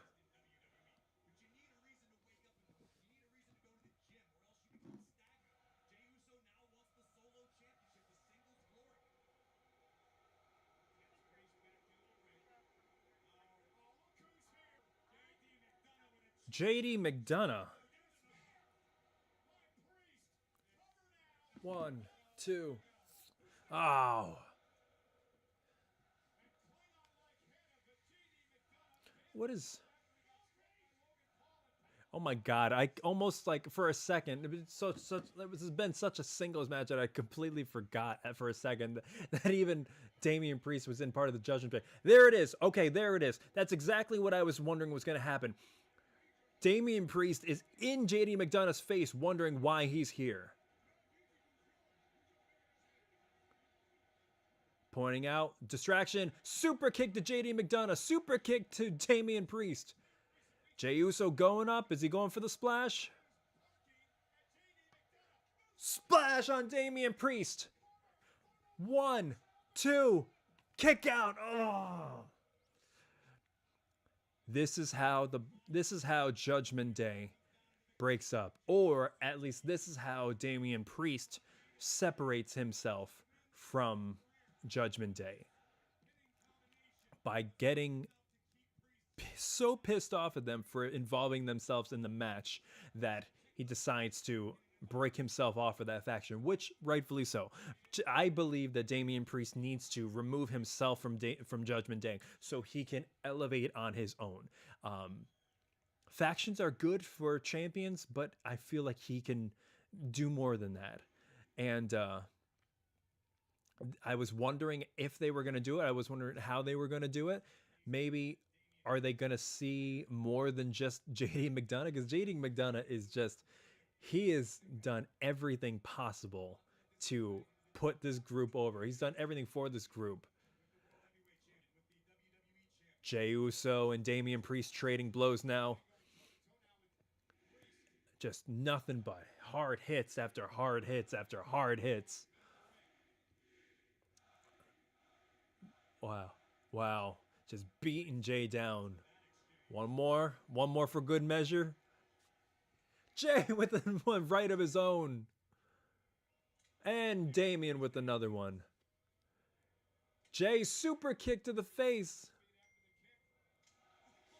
Now, I don't know how I feel about that. Oh, what a big boot by Damian. Jey just super kicked Damian in the face and Damian just walked it off. Like, isn't the super kick supposed to be like one of Jey's signatures or finishers? Like, I understand that and the splash, but like if you want to protect that move, I understand the super kick has been super diluted in wrestling nowadays, but like you still shouldn't be able to walk that off.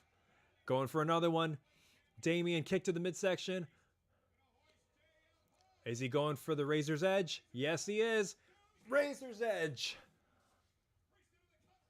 Yeet.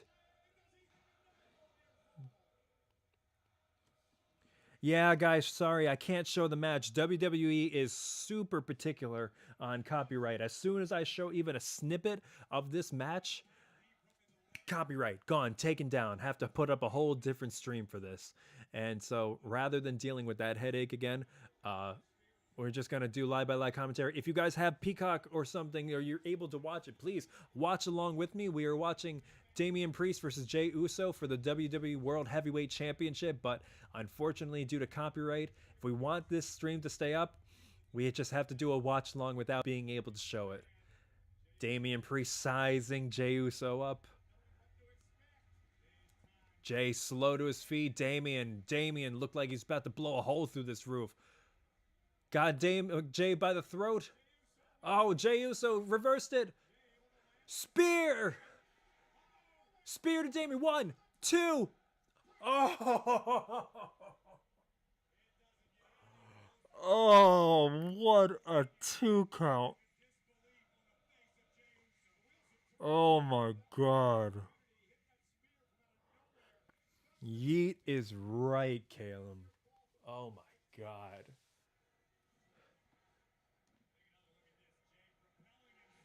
Jay propels himself in the spear like a torpedo. Like he starts with his arms back, like he's about to just headbutt you.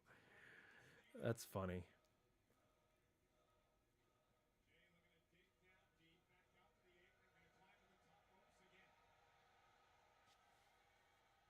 Who's that? Finn Balor. Super kick to Balor. Balor coming through the crowd, but gets stopped by Jey Uso. Oh, Damian Priest with a massive clothesline. This is how.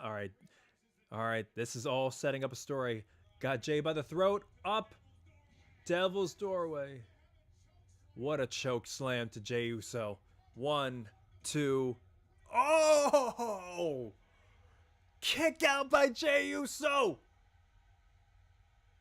Kick out by Jey Uso. This crowd is going crazy. Yeet, yeet, yeet, yeet. Oh my God, that is crazy. Woo! Cody or AJ, who you want? I don't think personally Cody's going to lose. I think Cody's got too much momentum. This is his first run, and AJ's looking to retire soon. So I'm assuming that they're going to give it to Cody, but not without a banger of a match between him and AJ. Two technical masterminds. Jay slow to his feet. Damian pulled the straps down. He means business. You know in wrestling, when you pull the straps down. Oh! Huge kick to the face of Jey Uso. You imagine getting kicked with those giant ass legs by Damian Priest. Damian sizing him up again. How can you kick a guy in the face and expect him to just easily get up? Another one to Jay. He just said, get up one more time, bitch. Oh my God. The PG era is over, ladies and gentlemen. The PG era is over. Come on. Come on. One more time. Super kick instead. Jay catches him first. Another super kick. Look at him wobble. Damian Priest is wobbling. Super kick. 3 super kicks to the corner. Damian Priest goes. Damian Priest, I will say, is an expert seller. Jey Uso feeling it. Jey Uso running. Giant super kick to the corner against the ropes. Spear to Damian Priest. Oh my God, is he going to do it? Jey Uso going to the top rope. He's going to the top rope. Splash to Damian Priest. 1, 2. Oh! JD McDonough in the last second gets up and puts Damian Priest's foot on the rope. Oh my God. Expert storytelling by WWE. Expert storytelling. Jey Uso's massive comeback. Massive comeback.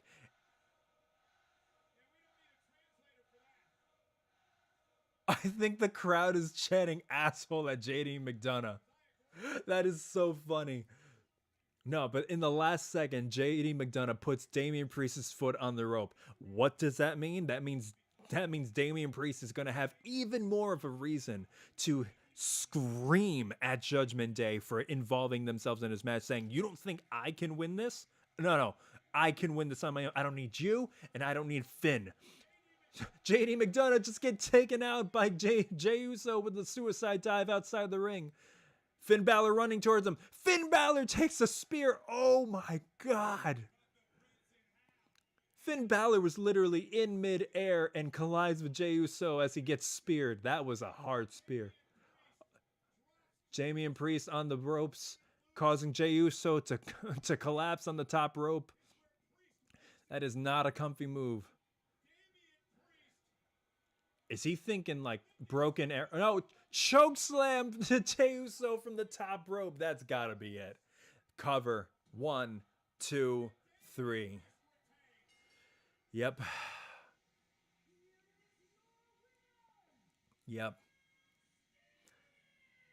Jey Uso, you had a good run. You looked strong as hell. Damian Priest retains.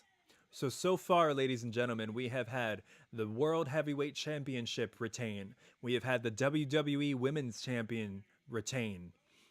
Randy Orton and Kevin Owens defeated by the Bloodline with the introduction of Tama Tonga's brother, Tama Loa. So far we've had one heel win, two retaining. Judgment Day in there beating Jey Uso up, but Damian Priest shoves him aside. He's saying it's done. Don't do anymore. It's done. Holding Finn by the jaw, saying don't touch them. Is Damian Priest about to turn face too in the meantime? Wow. Is this a face turn? Stopping them. Damian Priest raising his fists. A look of disappointment in both JD McDonough and Finn Balor's eyes. Wow. We are planting seeds. Backlash is all about planting seeds, and that's what we're doing here tonight.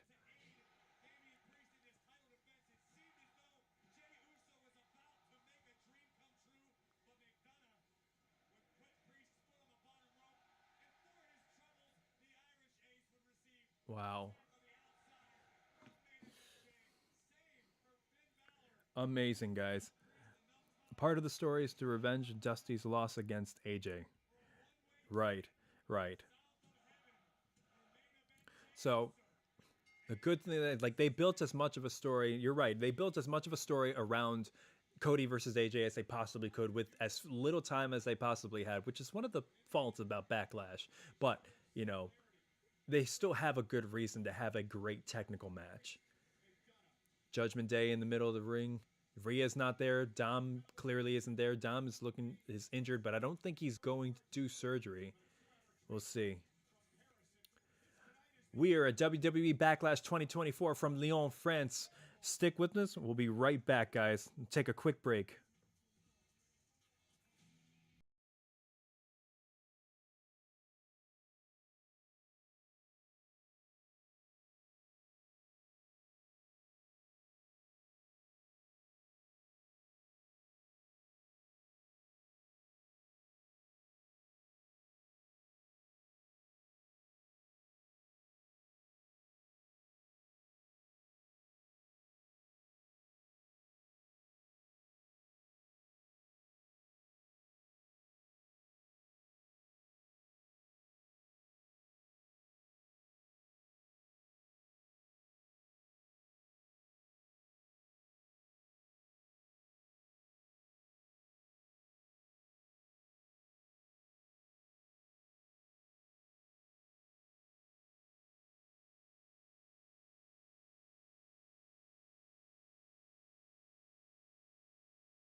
All right, we are back in WWE Backlash. Sorry, guys, I had to make a quick call to one of my castmates. I am literally going immediately from this. As soon as this ends, as Backlash ends, I go to my rehearsal for the show that I'm in, do a show, come back tomorrow, and do everything all over again. So, always something happening. Always something happening, especially if you're in theater.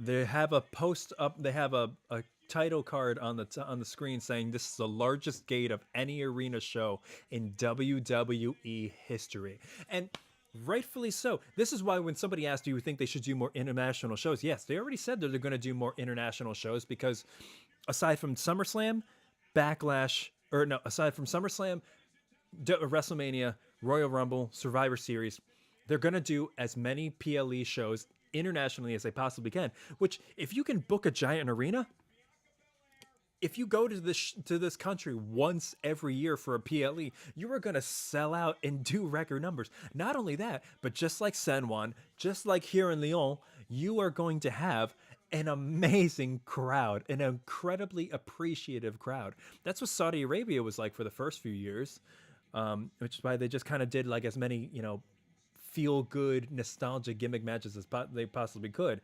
Like, oh, I don't know, the brothers of destruction versus DX, and we don't talk about that. All right, next we've got the Kabuki Warriors and versus Jade Cargill, Bianca Belair for the WWE Women's Tag Team Championships. Now, again, we have had 2 retainings so far. I would imagine that we wouldn't have many more. Because, I mean, if you have an entire pay-per-view where people retain, it's not that exciting. It's very predictable. However, I think this one might be a little bit predictable as well. I would like to hear what you guys think, though, because the Kabuki Warriors, they haven't had the best tag team title run. Bianca and Jade are extremely big right now, and it would make sense if you put the titles on them, but the only problem is you're putting the titles on them just so they can eventually have a singles feud at either SummerSlam or WrestleMania, because Bianca versus Jade is a WrestleMania match. And if you have to do this to get themselves there, I get it, but it just sucks that the way that they do that is by using the Women's Tag Team Championships, which deserve so much more credibility than this, especially if they lose it. Damage Control, well, the Kabuki Warriors, technically. So when they're by themselves, they're the Kabuki Warriors. When they're all together, they're Damage Control. Dakota Kai walking out with them halfway, but stopping midway. You've got Kairi, Sane, and Asuka walking up to the ring, looking badass.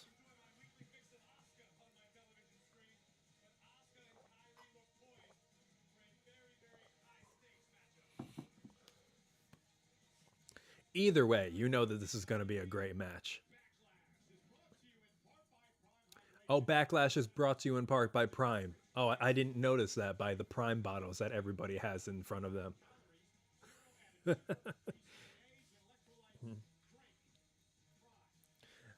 Let's go, Bianca. I never needed you at all. She's still your penguins on me.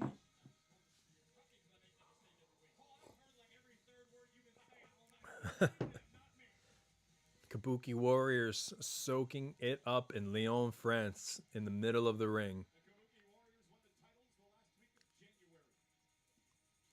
Okay, so Michael Cole just said the Kabuki Warriors just won the titles in the last week of January. So they've had it,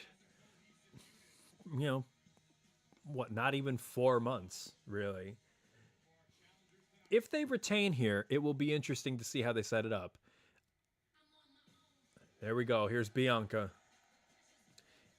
If they want to keep them doing it, but then maybe cause a rift between Bianca and Jade, maybe that'll be a way to do it. Because if you have Bianca versus Jade, that's a match where you don't need a championship. You don't need a championship for that caliber of talent between Bianca and Jade. If they decide to put a championship in between them, maybe. But if it starts with the tag team championships, if they win the tag team championships, they can go on a rift that causes them to lose the tag team championships, and then have the typical one person blaming the other person, and then fighting, and then going, having a feud. Other than that, there's no real backstory other than proving to each other who's the best or who's the buffest. I mean, who can do the best squat or deadlifts, because, that would be a contest to see in and of itself. Bianca in the ring. We are waiting for Jade Cargill. And Jade, everything is dark. The light is going down. We've got the laser spotlight. A storm is coming. I did want to say something about that, because they kept saying that a storm is coming, and Jade, in one of her promos said that You know, the Kabuki Warriors have found themselves in the eye of the storm. But isn't the eye of the storm like the calmest part? I don't know. I'm not a meteorologist. Jade Cargill looks like a beast right now.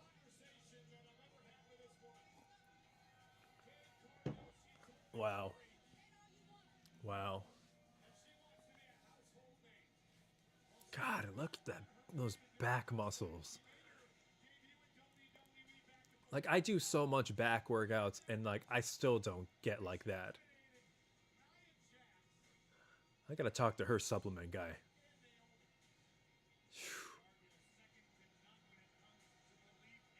So good.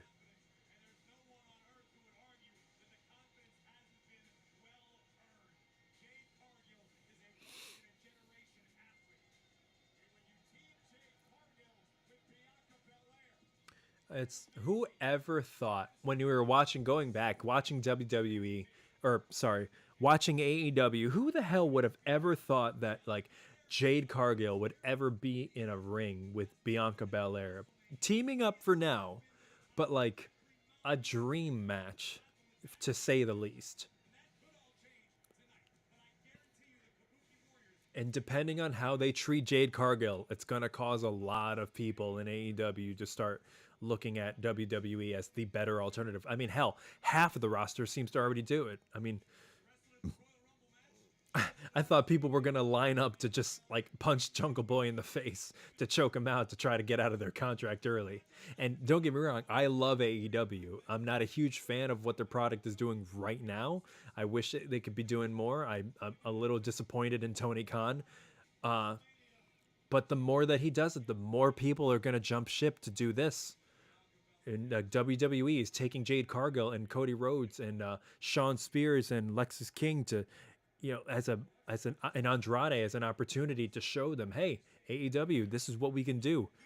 We can give you less money, but we will give you superstardom like you have never seen before. Asuka and Bianca in the ring, squaring up. Bianca immediately overpowering Asuka. Kabuki Warriors have to worry about everything speed or everything strength with the two of them, with Bianca and Jade. So how do they do this? How do they work on submissions? Do they target a body part? Do they focus on the speed? Because Kairi Sane is little. She can be quick, but as soon as one of those behemoths catches her, like she's done. Asuka with a kick to the midsection. Yep. Bianca with the shoulder block. Just taking Asuka down. And this is going to be tough because you clearly have people, the team that is that is the favorites. How do you still make the Kabuki Warriors look strong after this? Granted, damage control is hot, but you got to keep that momentum going. Asuka immediately going for submission. That is her bread and butter. That is how they win this.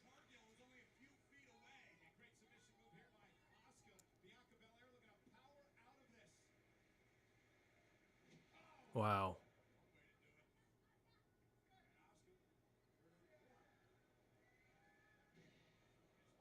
Jesus.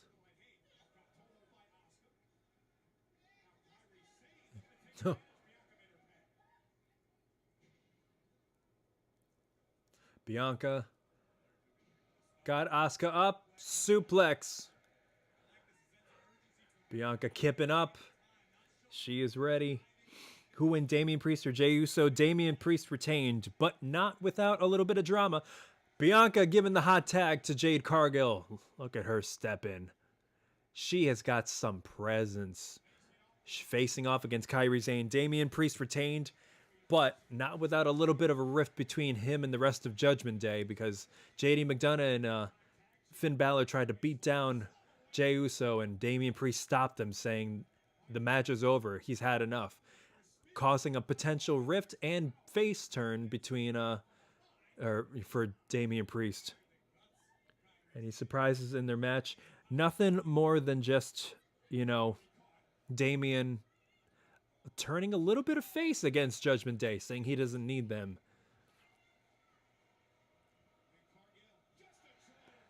God, Jade Cargill taking it to Kairi, saying, how could they pair these two up? I mean, like, this is like watching a cat play with their food.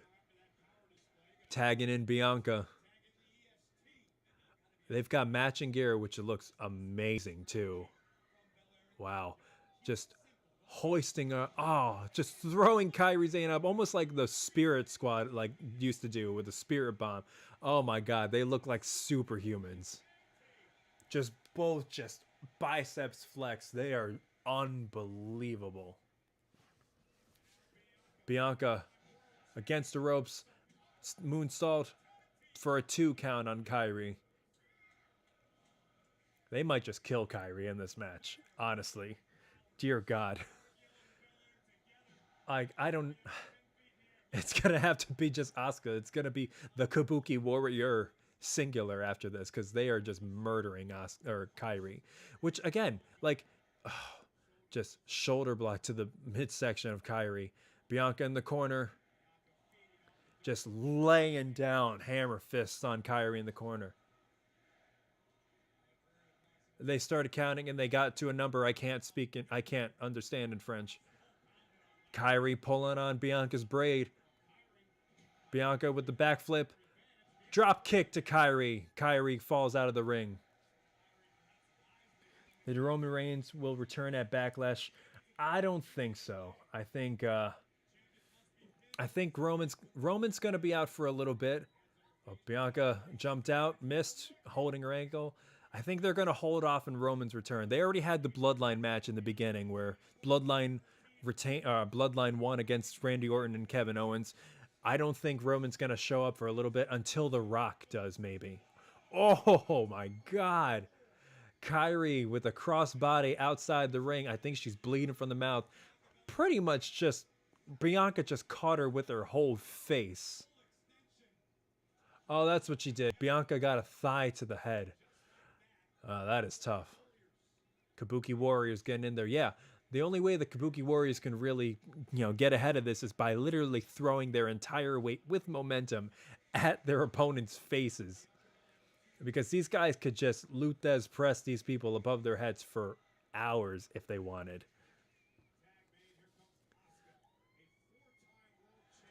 Asuka in the ring. They're really putting pressure on Jade Cargill and really hyping her up by double teaming Bianca. Kabuki Warriors are just taking it to Bianca now, wearing her down. Which means that the hot tag is eventually going to go to Jade Cargill. And they want to really put that stardom on Jade.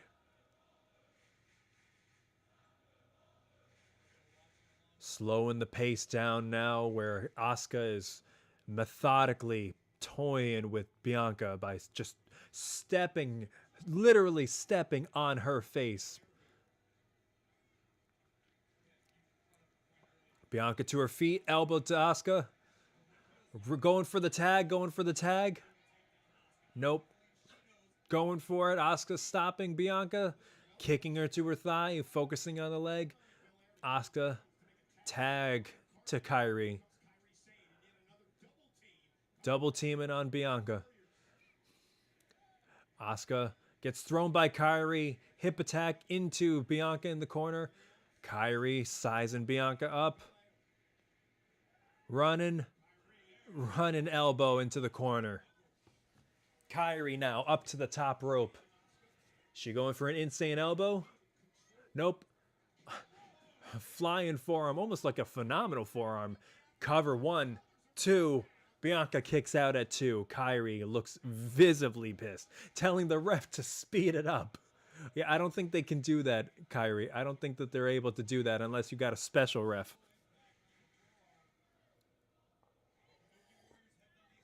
Tag to Asuka. Asuka on the top rope. Bianca shoves Kairi. Asuka going for a crossbody and misses, holding her stomach. Is this the moment? Could this be the moment where Bianca crawls up? Inching towards Jade. Nope. Asuka catches her. before. Bianca rolls up. 1, 2. 2 count. Asuka kicks out. Asuka with another kick to the midsection. Come on, Bianca. Come on, Bianca.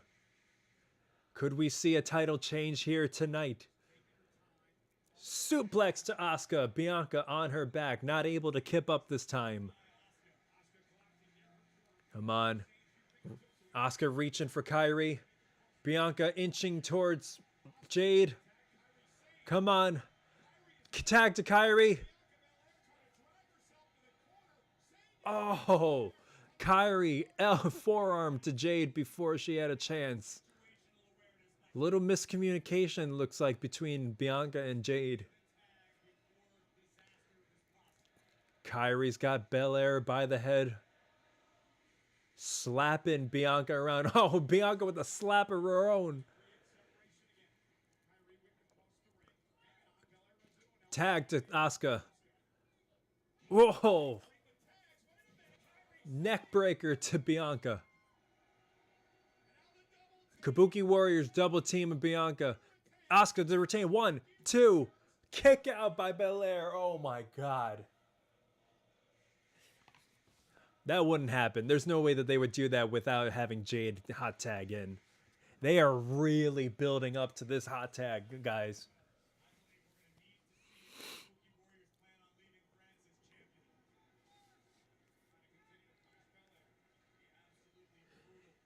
If you like what you see, guys, please, I urge you, like, share, comment, subscribe. There's a tip at the bottom, tip link in the description. If you guys want a tip, thank you guys so much. Super chat, I'll read your super chats on the air. Super thanks. Let your local artists know that you love what you're watching. I appreciate it. Thank you guys so much for watching. Right now, we have the Kabuki Warriors versus Bianca Belair and Jade Cargill. And the Kabuki Warriors have been in control this entire time. Tag teaming up against Jade or Bianca Belair. Jade has not been in this match for God knows 10 minutes now. Got braid. Kabuki Warriors. Kairi Sane has got Bianca by the braid. Asuka's in there behind her. Jade struggling to get in this match. Bianca has on her back. She's finally clotheslined Kairi. Jade is all the way over, reaching for that tag. Bianca inching closer and closer to the tag. Gets the tag to Jade Cargill. Jade Cargill diving crossbody over the top rope to the Kabuki Warriors. Oh, she is going to murder them. Clothesline to Kairi. Big boot to Asuka. Jade Cargill is in this match now. Kabuki Warriors in opposite corners. Jade runs. Diving splash onto Asuka. Another one to the other side for Kairi Sane. Another one to Asuka. Throws Asuka out of the ring. Grabs Kairi.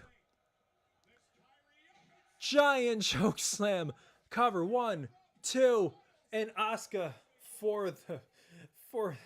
to save. Oh my god. Crazy. Look at that diving crossbody onto them. You might as well just flatten them through the apron. Come on, Jade. You've got Kairi in the middle of the ring. A weakened Kairi. You can do exactly that. Pressing. Slam to Kairi. Looks like she was going to press her above, but wasn't able to.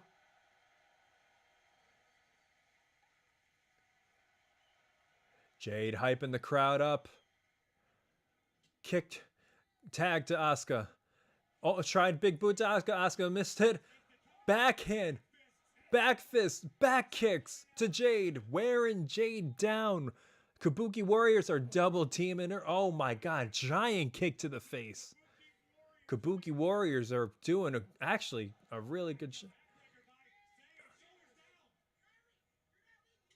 Kairi trying to tag, kind of pin, but Kairi's not legal.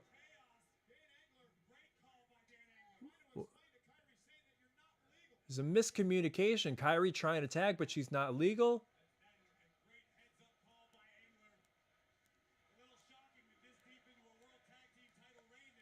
She's not legal, but she's still in the ring? Huh. Maybe she was legal? I don't know. Who knows? Apparently she's not. Asuka tagged. Asuka tagged in. Got her in back. Elbows from Jade. Kicking Jade to the midsection. A kick back.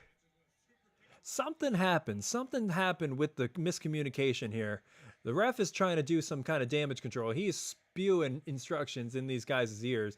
They're holding up. It looks like they're trying to get to get the match back under control.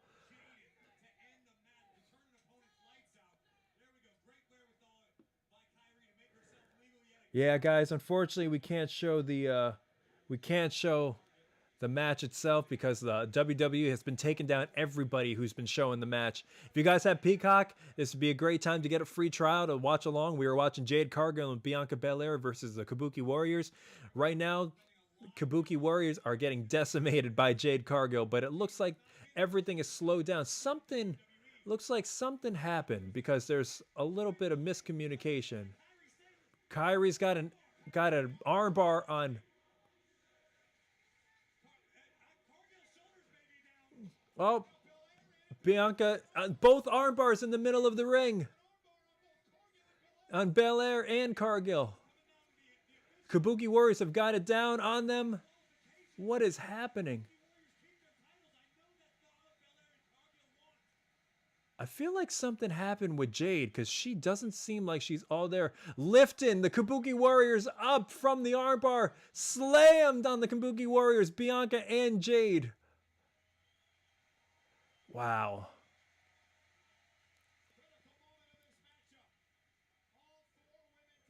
All 4 women are down. Kabuki Warriors and Bianca and Jade are down. Crowd is chanting, "This is awesome. This is awesome." Who would have thought that we would ever see Bianca and Jade together in a ring as a team? Bianca rolling out of the ring. Kabuki Warriors to their feet. Jade to her feet. Grabbing both of them, ready for a double choke slam. Nope, gets kicked, stopped by the Kabuki Warriors. Ben, the numbers game when Bianca tags in. Whoop. Oh, DDT. Oh, what a double team by them. Giant suplex onto Kairi. I can't even describe that. Almost like a code breaker into a DDT or into a suplex. Jesus Christ, what the hell is that? You can only imagine what kinds of what kinds of tag team. Oh, Jade looking for the tag, but Asuka on the outside slamming Jade into the steel steps. Bianca looking distracted, rolled up by Kairi. 1, 2, 2 count. Almost got her. Spine buster by Bianca. Ready in the corner, running. Oh, shoulder to the ring post. Kairi gets out of the way. Gets tagged by Asuka. Asuka's in. It's over. It's over. Getting ready for the elbow. Kairi on the top rope. Asuka holding. Insane elbow.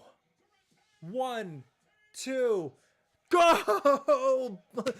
Jade Cargill saves at the last millisecond. Kairi oh, she's so pissed. She is slapping the shit out of Jade Cargill right now. Tags in Asuka. The numbers game, trying to wear down the behemoth that is Jade Cargill. The back fists, the back kicks again, trying to wear her down. Oh, super kick to Asuka. Kairi on the top. Oh, trying to go for maybe a Hurricanrana or a senton. Nope. Oh my God. Kairi gets into Jaded. How the hell is that possible? Oh my God. Bianca got Asuka up for the KOD. Are they going to do it? KOD onto Kairi and cover. 1, 2, 3. We have new champions! Oh my God! Jade and Bianca Belair are the new tag team champions. What a match. What a match. Woo! Wow. I'll admit there was some miscommunication in the middle of the match, but they picked it up and they finished strong. Wow, what I can only describe as from Kairi is almost like trying to go for like a seated senton onto Jade Cargill. Jade catching her in midair, flipping her around into almost an electric chair, dropping her into position for the Jaded, hitting it, and then Bianca hitting Asuka with the KOD onto Kairi Sane for the win. Unbelievable match. Great, great match. Just absolutely unbelievable. Bianca Belair and Jade Cargill, ladies and gentlemen, are your new tag team champions. And you know what that means. It means that Jade Cargill and Bianca Belair are somehow going to face off at WrestleMania or SummerSlam. We are watching the beginning. We are at the beginning of their story arc. The interesting thing is, they're both faces. So by the time their reign ends and they become singles competitors, who do you pick to become the face? My guess is that they would have Bianca be the heel. But you never know. That was great. That was great. Kabuki Warriors, you put up a good fight, but at the end of the day, I mean, how do you fight against two massive behemoths like that? What you guys think of the match if you were watching along? Thank you guys so much for watching. Again, please, the tip link is in the comments, is in the description below. If you like what you're seeing, please help a brother out, help a local artist out, help tip. Super chats, super thanks. There's some merch down below too, as well. If you guys are you fans of Haunting of Hill House or Arcane, we're watching Arcane on the series right now. Arcane is beyond anything I can ever imagine. We have a lot of Arcane merch. We have Hill House merch. We even have Fall of the House of Usher merch. We have I am an artist. I am a writer. I am an actor. I am creative. If you are a creative mind, please check out that merch. Get yourself something good before it runs out. The summer is coming. Spring is here. Get yourself a nice warm, nice t-shirt for yourself because they're going fast.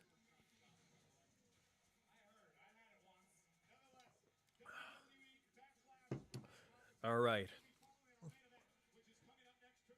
Following the main event, coming up next, our final match of the night is Cody Rhodes versus AJ Styles. What do you guys think?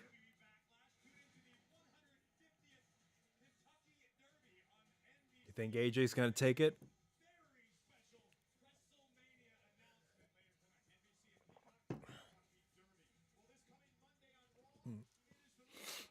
All right, let's go to your next question.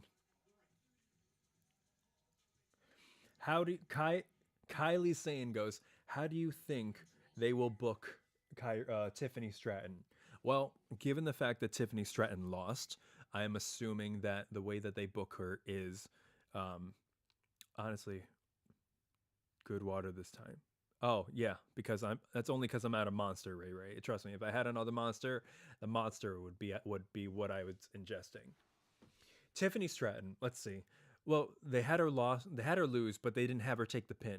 They pinned Bayley, rolled Naomi up for the win, but they made Tiffany look strong because Bayley and Naomi had to tag team her to get her out of the match. So, do they keep her in the title bout as a singles competitor? Probably. My guess is that the only reason why they had this be a triple threat is one because they haven't really had Tiffany Stratton in a lot of singles competition in the main roster, right? I mean, she started out pretty much with the Elimination Chamber, but you also want somebody in the triple threat if you don't want one, if you have somebody that you're trying to protect. If you have somebody that you don't want to take the pin, then you're going to have the other person in the match so they can take the pin. And it sucks that it's at the expense of Naomi because Naomi doesn't deserve that, especially after just having returned. But, at the same time, uh, you know, I understand because Tiffany Stratton is hotter right now.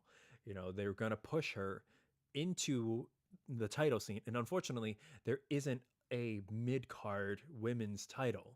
So the only thing that they can go for is the women's title. If they had like a US or intercontinental version of that, yeah. I mean, it almost became that with the 24/7 champion, but that was just, you know, comedy wrestling, all of that. It was just goofy wrestling for life, as Simon Miller likes to say. So really, I think they're going to keep her in the main title scene. It'll be interesting to see what happens with Bayley because I think she's ready to go one on one. Maybe they're holding that off for SummerSlam, but who knows? I don't think they're going to do much with the King or Queen of the Ring because I see that as Saturday, May 25th. It seems a little bit too soon. It's only like 3 weeks away before they even have uh, before they even have a story to tell in that sense. I mean, how do you build a story between Tiffany and Bayley? Bayley is the veteran. Tiffany is coming in thinking that she's already there and she already deserves a title shot, which she already got a title shot. But maybe Bayley's argument is that she doesn't need another one and that she'll face somebody else, and then maybe Tiffany will earn herself a title shot somewhere down the line. But I think Tiffany stays in the main event title scene for a while. You can't not capitalize on it. Triple H is too damn good to not capitalize on it.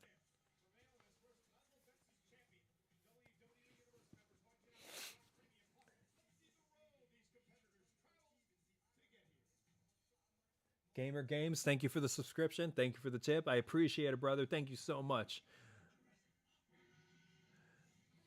Okay.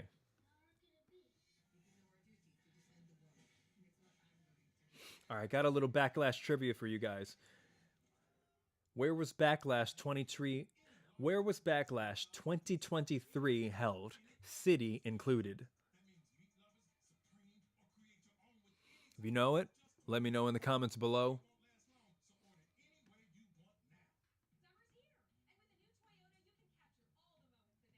Just got this story and I thought it was really interesting. I wanted to read you guys. If you guys have any other personal wrestling stories, let me know.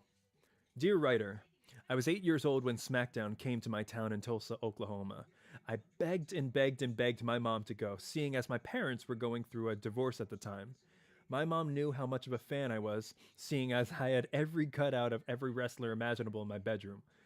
We got tickets to go, and I got to see the Hardys, CM Punk, Kurt Angle, Triple H, Randy Orton, Mickey James. Oh my god, what year was that? And my favorite, Rey Mysterio. Damn. For 3 hours, I got to forget about everything outside of the arena and just be a fan. Wrestling has given me an escape, something to be excited about, and to invest in. I have always been a wrestling fan, not just WWE, but whatever a story, whenever and wherever a story can be told. Now my kids are invested in it just as I was, and I couldn't be happier. Julia Carlisle. Julia Carlisle, thank you so much for reporting that story to me and telling me. I have a lot of similar wrestling stories like that. However, I didn't even get a chance to. I didn't even get a chance to uh, go to my first show until literally like last year or the year before. I can't remember. It was an AEW Dynamite that I went to, and it was the Dynamite that was right after the All Out Brawl Out with the Young Bucks and CM Punk, and I was so pissed because I didn't get a chance to see CM Punk. Um, it was still at the time where Judas was still playing with Chris Jericho, so that was kind of cool. Got to see Samoa Joe, got to see MJF. I didn't see him wrestle, but he shat on my town, which was really fun. You know, and it just proves that like you can be a mark, you can be whatever. If somebody says your town, you know, the whole crowd is just gonna go crazy. Just like the number of times that people here have been saying Lyon, and or Michael Cole who says Lion. If you're gonna go to the town, at least say it right. Thank you, Julia Carlisle. Another person, another X Division 39 wrestling memory says I caught John Cena's shirt in the crowd. Oh wow, that's kind of cool. At least you got it before it started being all sweaty all over, right? Bet you could sell that for a lot now.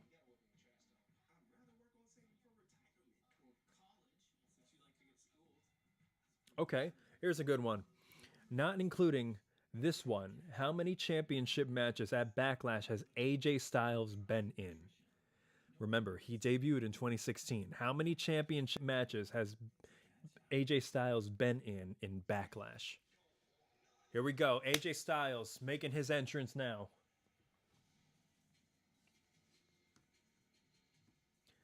AJ Styles making it to the ring with his new music. I'm gonna say I'm still a fan of They Don't Want None. Phenomenal one. What now? What happens with AJ Styles after this? Does he go back to Too Sweet, some sort of Bullet Club thing? I don't think so. I don't know. What do you guys think? Where does AJ Styles go from here? All I can say is that man looks ready.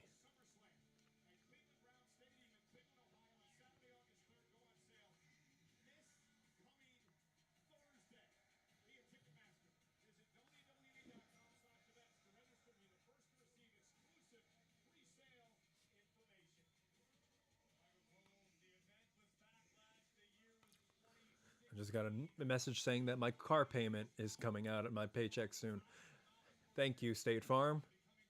Don't ruin my live chat, State Farm. Unless Jake shows up, that would be cool. Jake, if you're out there, give me a shout out.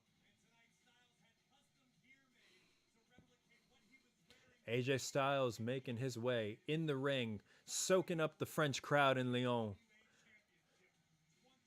Making a new live gate in arena record, setting it here at WWE Backlash 2024.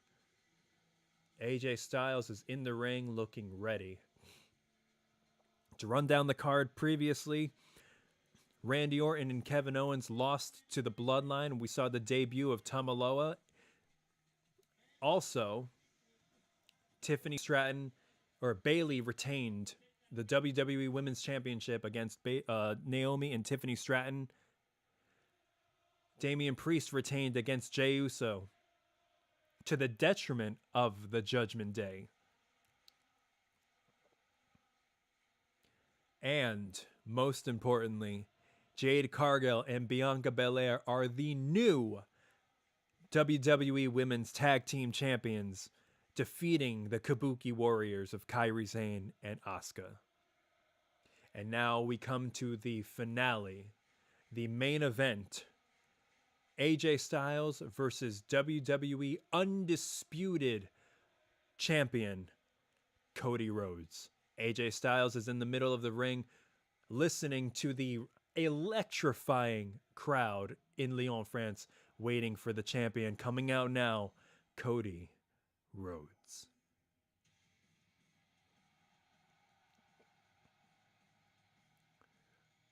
Let's see how much of this crowd knows this song.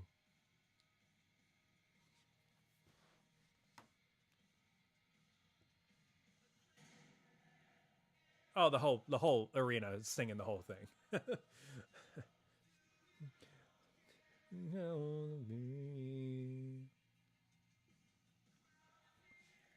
Come on, Cody. Finish the story, and this is the chance to start a new one. Does anybody out there have money on AJ? Anybody?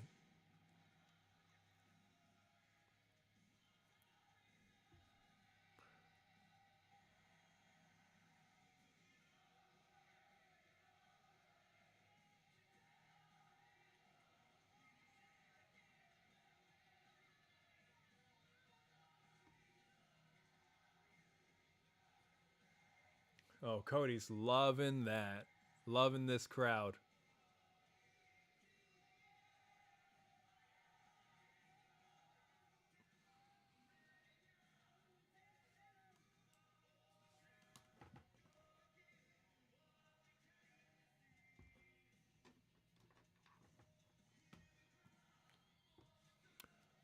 Cody Rhodes walking up the steel steps, ready to go to war with one of the technical masters of this industry, AJ Styles.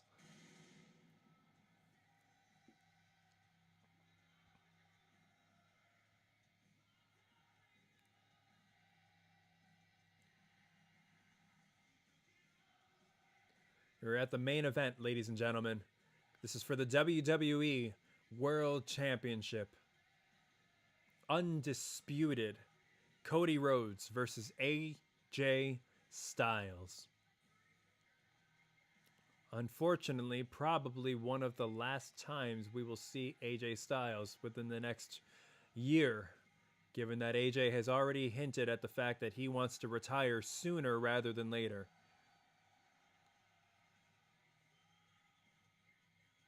It's a shame. Saw AJ, you know, when he was in TNA, and I love it. I loved it.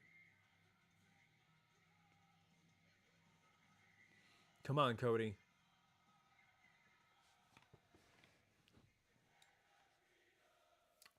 They cut the music and the crowd is still singing. That's so funny.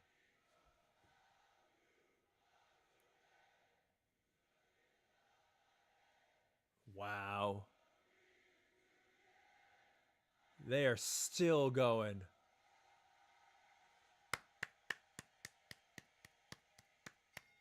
Love it.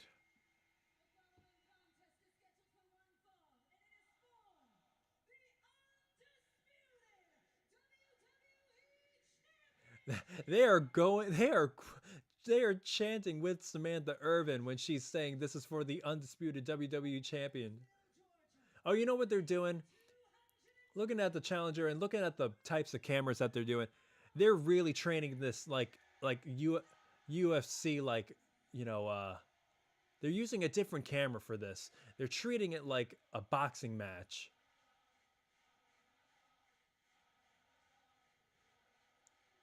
The quality just up so much when they use the camera right in front of them.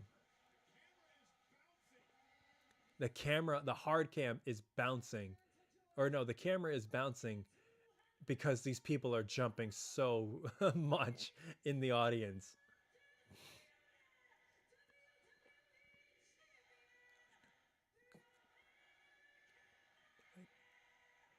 Cody Rhodes. Wow. Unbelievable.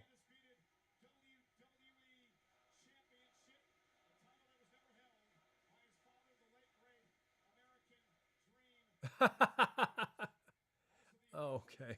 I thought, yeah, one of the refs in front of him, like waiting for Cody to take his jacket off, and he just looks at her and throws it over the ropes. But he was waiting for the belt to hold up. It's like, that's a dick move, Cody. I don't want you to win now. Come on, Cody. First title defense. Let's get it going.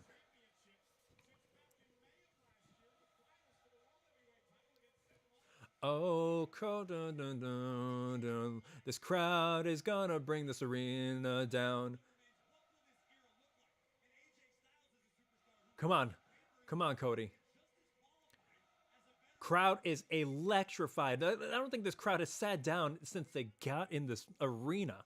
Cody and AJ squaring up, locking up right now. Matched in technique. AJ screaming at Cody.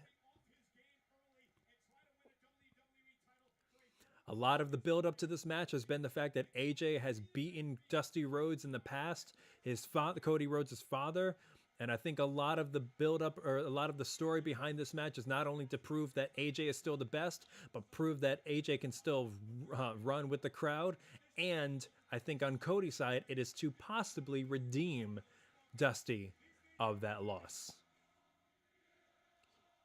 And I think just to fuel that, AJ has just gone as big as like gone full heel.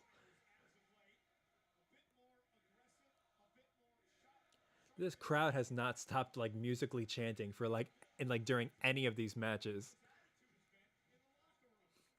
Got AJ in a headlock on the ground, taking AJ off his feet.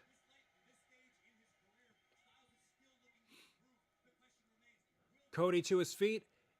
AJ and Cody locking eyes, circling again, matching each other, calling each other shots. They know exactly what to do. This is technical wrestling at its finest.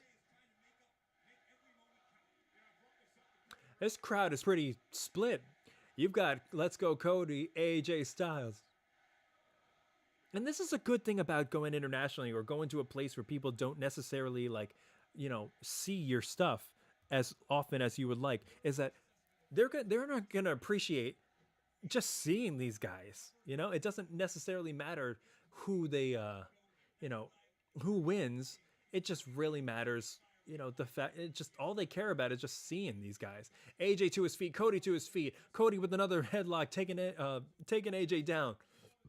AJ with his legs over on Cody again. Got him in a head scissors. Cody bridging up smartly so his shoulders don't touch the mat, so he doesn't get pinned. Cody up. Cody with another headlock again to AJ. AJ rolls out, headlock, going for the legs, going for the arms. These guys got Cody around, spinning around. These guys have every technical trick in the book. Crowd applauding, crowd liking what they're seeing, realizing that they are evenly matched. AJ doing everything to prove that he can still hang. He is still phenomenal. Cody, huge slap to AJ in the face.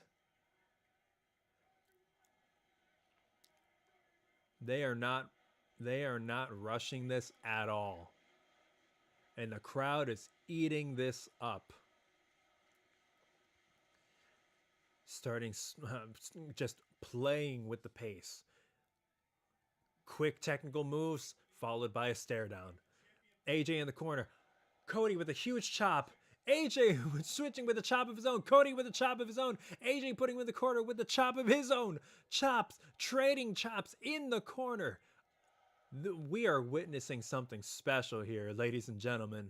If you guys like what you see, leave a tip down below. I appreciate it. Cody with the drop kick, taking AJ down, stopping the momentum. Come on, Cody. Cody doing a cartwheel. Wow.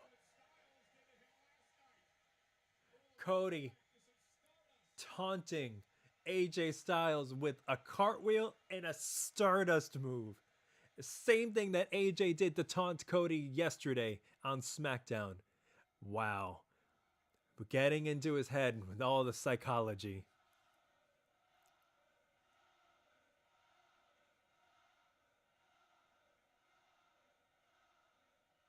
I think they're saying Stardust.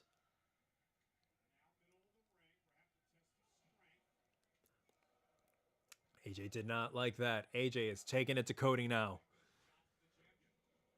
Drop kick to Cody. AJ reminding everybody how phenomenal this man really is.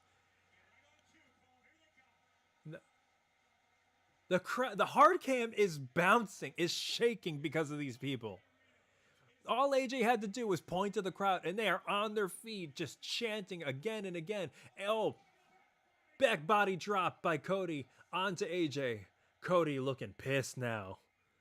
The games are over. Now it's time to get serious. Now this is what we call the second act of the show, of the match. Wow. Look at the air that AJ got on that back body drop. A lot of non-wrestling fans don't really know. When you see a back body drop, all the work is by the person getting dropped. It depends on how high that they can go. Yes, you have to lift them up, but you are the one jumping. Cody holding AJ in a suspended suplex, holding him for 5-6 seconds, dropping him down on his stomach. Wow. Bornbuster. Wow. Good job. Cody's a lot stronger than we give him credit for, especially now with all the extra muscle that AJ's got on him. AJ driving Cody into the corner. And again, shoulder first into the corner. Okay, so we're going to be targeting Cody's left arm now.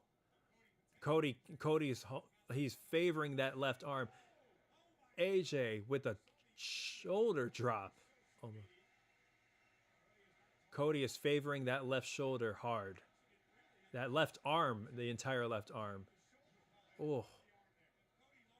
Okay. So that's AJ's strategy. AJ is going to target that arm, and that's all he's doing. Oh. Slowing the pace down. In control. AJ has Cody on the mat. Left arm twisted behind his back. AJ putting pressure on that arm. Cody fighting his way to his feet. Elbows to AJ's face. Elbow to AJ. Elbow to AJ. Still favoring the arm though. Wasted time. Cody down again. That arm is going to be the detriment to him. And the crowd, again, just on their feet, chanting and chanting and chanting. Did they just stop? Are they just not going to use that hard cam? Oh, they are. I'm just like, are they going to not use the hard cam again? Because it's just going to shake too much because of these fans.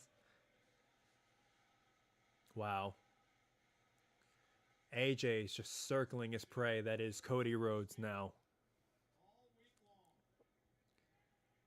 Oh, caught a kick. Cody rolling AJ. AJ rolling Cody. AJ get it for a count. AJ out of 2. Step up enziguri by AJ Styles. Cody is down, shaking that off. That is not one you. That is not an easy move to take. AJ to his feet first. Cody to his feet, running, pushing AJ into the ropes. That looks like some whiplash right there. AJ's face first into the ropes, head snapped back. AJ now on the mat outside. The ref is now counting. Cody up to his feet, trying to hype himself up, nursing that left arm still. Cody running, suicide dive. AJ with the forearm to stop it. Dropping Cody, AJ and Cody now both outside. AJ slamming Cody's head against the announce table. That announce table has taken some crazy, crazy abuse. This PLE. Good God. Thank you guys for sticking around. Thank you for being on this Backlash journey with me. I appreciate it so much. If you like this, let me know that you like this. We are in the main event of the WWE Backlash 2024. It is AJ Styles versus the reigning, undisputed WWE Champion, Cody Rhodes. And AJ Styles is now clearing an announce table, getting a very weakened, one-armed Cody Rhodes in position.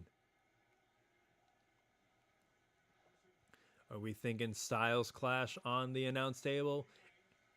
Yep. Nope, Cody fights it. AJ into the steel steps.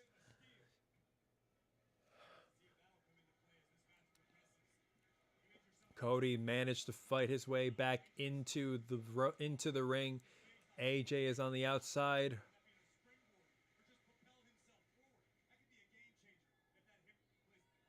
The ref has stopped counting for some reason. I've noticed that a lot of the refs tend to do that.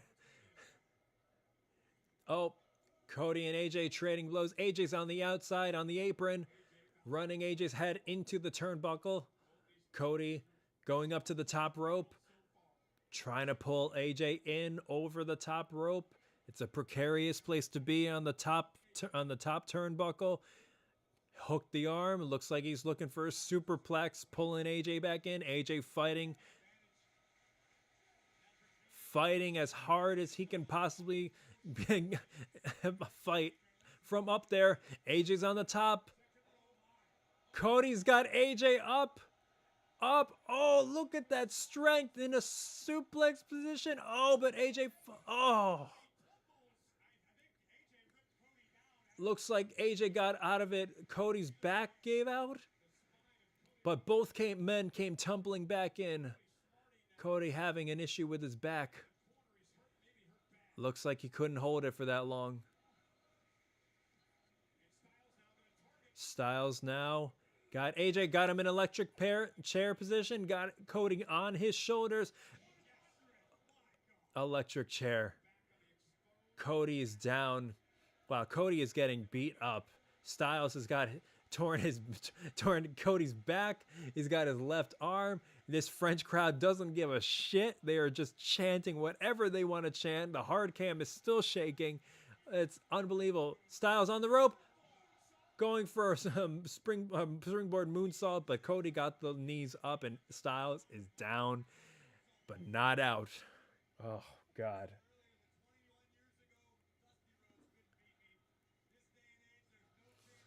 AJ was quoted as saying to Cody Rhodes that Dusty could not get his, that Dusty couldn't beat me, and now you can't beat me.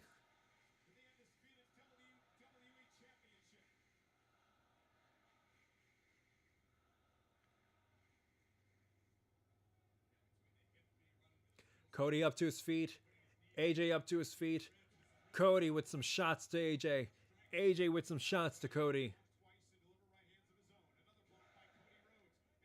Cody coming out the victor in that bout. Into the ropes. Cody with the giant forearm to AJ. Getting momentum. Scoop slam to AJ.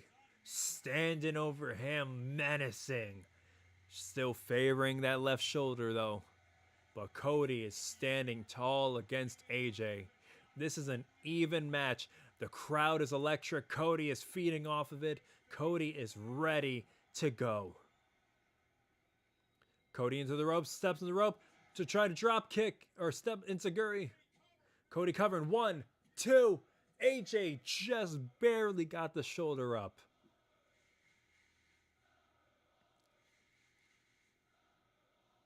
I think if I were to guess, I think the crowd is chanting in French, "This is awesome." I'll have to look that up. If anybody knows how to say that in French, let me know so I know what they're saying. This is awesome. You're damn. If they are saying this is awesome, you're damn right. This is awesome.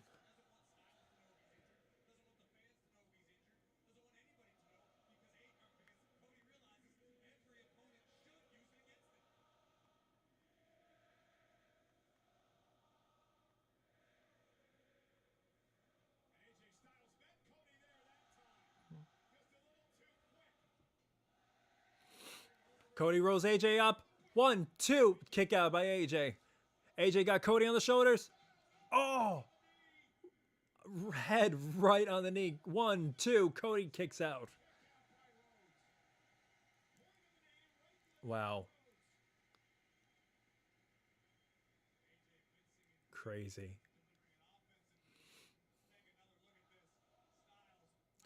God. I don't know how you take that move without actually hurting the back of your neck. Crazy. Cody's on the ground. Cody getting to his feet. AJ's still on his feet. AJ still feeling the effects of Cody's offense. Cody favoring the left shoulder still, now favoring his head and his back. AJ looking more menacing than ever, running. Missed him in the corner. Cody, bulldog in the middle of the ring. The crowd is loving it. AJ now rolling to the outside.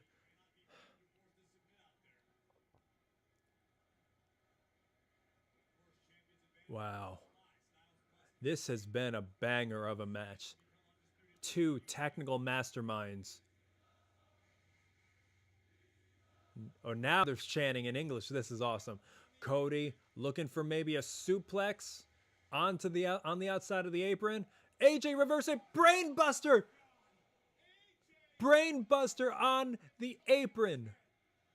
Just dropped Cody on his head. Oh my God. Oh.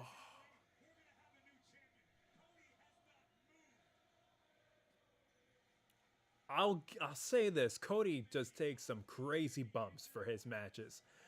Jesus, the back of his head straight up hit the apron. I mean, like, if the man doesn't have a concussion now, I don't know when he will. Oh my God. They're crazy. Oh, Cody caught him. Cody got him, looking for a powerbomb. Powerbomb through the French announce table. The French announce table is in pieces. Cody Rhodes just caught AJ Styles and powerbombed him through the announce table. Corey Graves just said it best. Cody Rhodes has bought himself some very valuable time.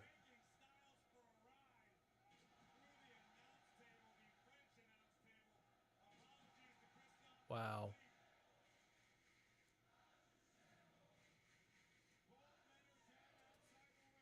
Ref has started to count. Ref's at 3. No man is moving an inch. 4. Nobody. 5. Nobody moving. 6.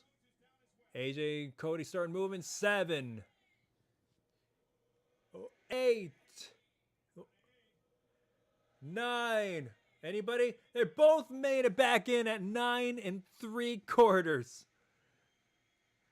Crowd is loving this. The crowd is eating this up. French announce team don't know what to do, where to sit. Oh, those poor guys. Let's hope the match ends soon so they don't have to stand that long. Oh, going for a double clothesline onto each other. Cody with a shot to AJ. AJ reciprocates back to Cody. Cody back to AJ. AJ to Cody. Cody to AJ. AJ to Cody. Cody to AJ. Cody again. Cody's winning. Oh, they're just hitting each other simultaneously now. Both kick to the head. Both men down. These men know each other's playbook like that. Unbelievable. Volcano erupting is right, Ray Ray. Oh my God.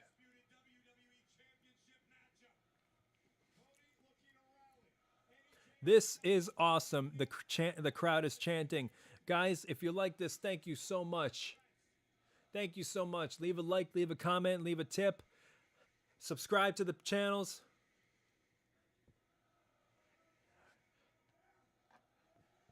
Oh, there.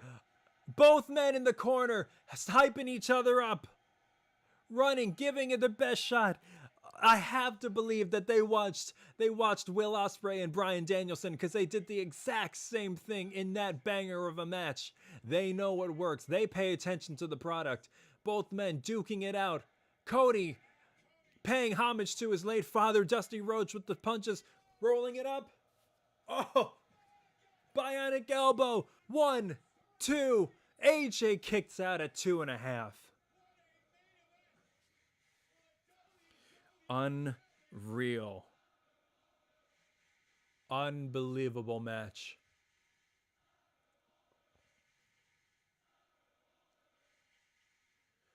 Both men are down. God, we've seen some banger matches so far, ladies and gentlemen. We've seen some great, great matches.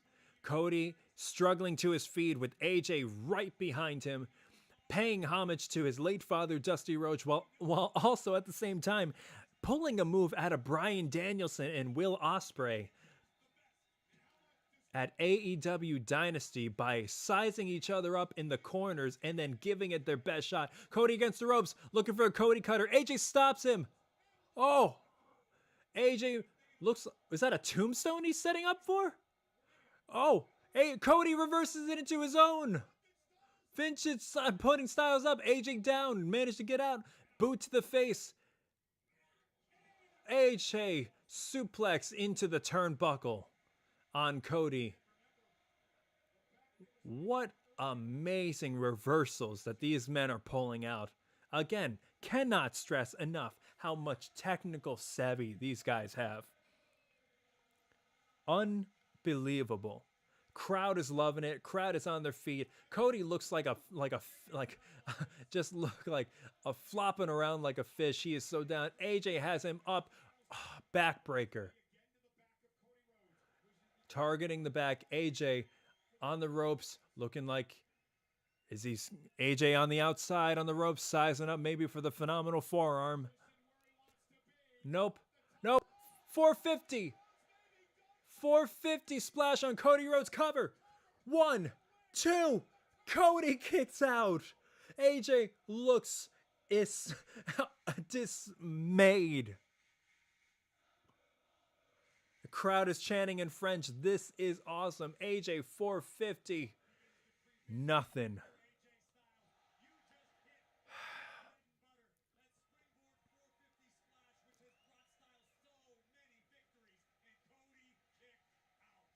Wow. AJ Styles and Cody Rhodes are putting on a classic in technical wrestling. AJ looking pissed, red and pissed, got Cody up. Cody over his shoulders. Oh! Burning hammer. 1. Cody kicked out at 1. The crowd is on fire. He kicked out at 1.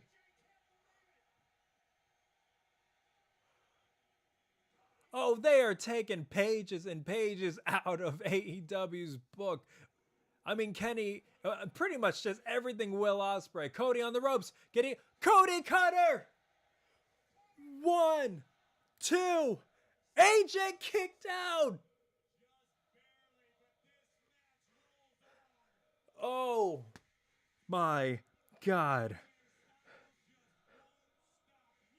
Jesus Christ. That burning hammer, Cody cutter.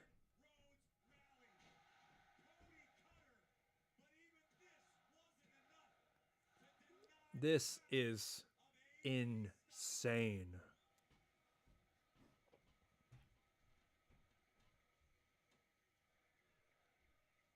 Cody struggling to his feet. AJ stumbling.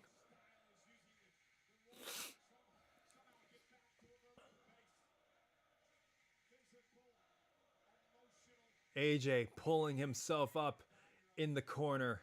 Can't stand up on his own. AJ saying, come on. Cody clothesline to AJ as he comes out. Barreling out of the corner. Cody looks pissed. Cody is hyped up. He is feeling this crowd here in Lyon. AJ doesn't know where he is. Cody ready to end it. Cody got him ready.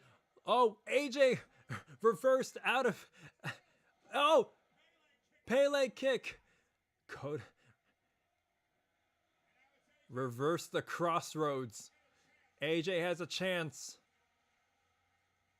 AJ sizing Cody up in the corner, running at him. Cody flipping AJ over. AJ punched him, getting ready for phenomenal forearm. Taking the armband off, the elbow pad. Getting ready for phenomenal forearm. AJ looks ready. Jumping up. Cody kicks him. Super kick to the face.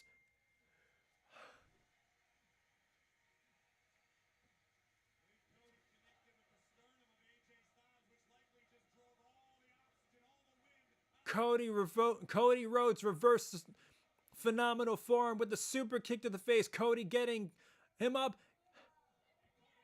Cody's got AJ in a Kimura.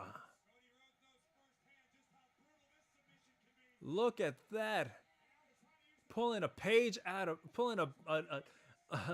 tip out of Brock Lesnar's page. Page out of Brock Lesnar's book. What am I saying? AJ screaming in pain. Wow.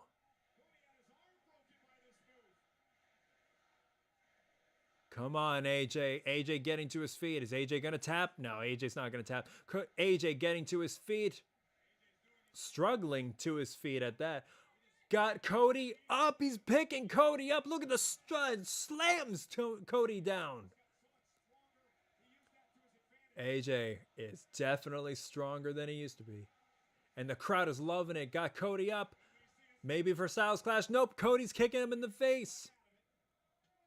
Kicking AJ in the face. Got him in position for the crossroads. AJ reverses it. Kicked in. Styles clash. Got him up. Nope. Cody reverses it. Rolls him over. AJ trying to... It sits out. 1, 2. AJ kicks out at 2.5. Jumping up. Cody on the top rope. Going for Cody Cutter. Got it. What a Cody Cutter. Holy shit.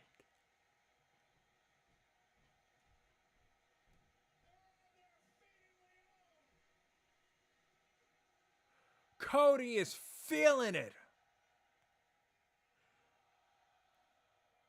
Sizing AJ up. Got him in position for the crossroads. Crossroads. Cover. 1, 2, 3.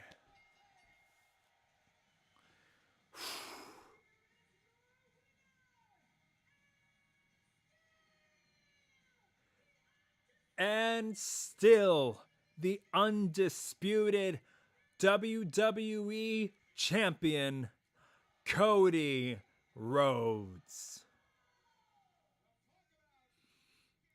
Ladies and gentlemen, we just watched a masterclass in technical wrestling. These two put on an incredible match.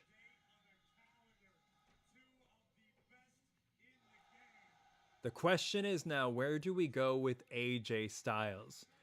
They didn't diminish him. They didn't make him look less strong. If anything, he looks stronger than he ever had been. Because not only does he have the quickness, but man, he has the strength now. AJ slumping out of the ring. Cody kissing the ring, redeeming his father of the loss that AJ Styles caused him all those years ago.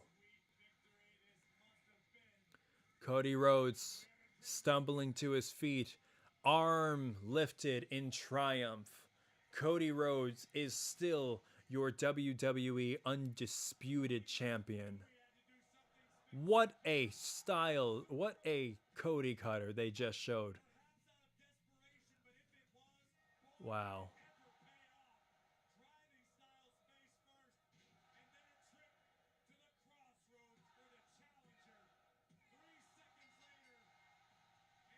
Wow.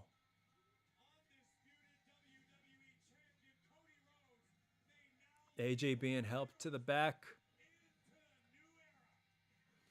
Phenomenal. Phenomenal. Cody soaking it up. Now, we thought John Cena was going to be here, but apparently not. He appeared in France, but, you know, it could just be a John Cena thing. Just being wherever John Cena is, but... You know, we thought he was going to make an appearance on this pay-per-view, but I guess not. Cody Rhodes. Thank you, Lyon. Thank you, Lyon. And thank you guys so much for sticking around with us. We appreciate everything that you are doing here. We love every single one of you who have tuned in. Thank you guys so much for the stream. Thank you guys so much for the live chat. Thank you guys so much for the tips, for the super chats, for the community. This is a community where we can get together and just enjoy good storytelling, good wrestling, good technique, good work, and just enjoy entertainment at its finest. Thank you guys so much for being a part of this. I cannot wait to do more of these with you guys. If you have any other wrestling content, stories that you want to talk about, or any other wrestling things that you want to see from this channel, please let me know. But they've gone off the air. It looks like Backlash from Lyon, France is ended. Thank you guys so much for being a part of this. I will see you at the next PLE. From one artist and wrestling fan to another. Stay happy, stay creative, and I'll see you again.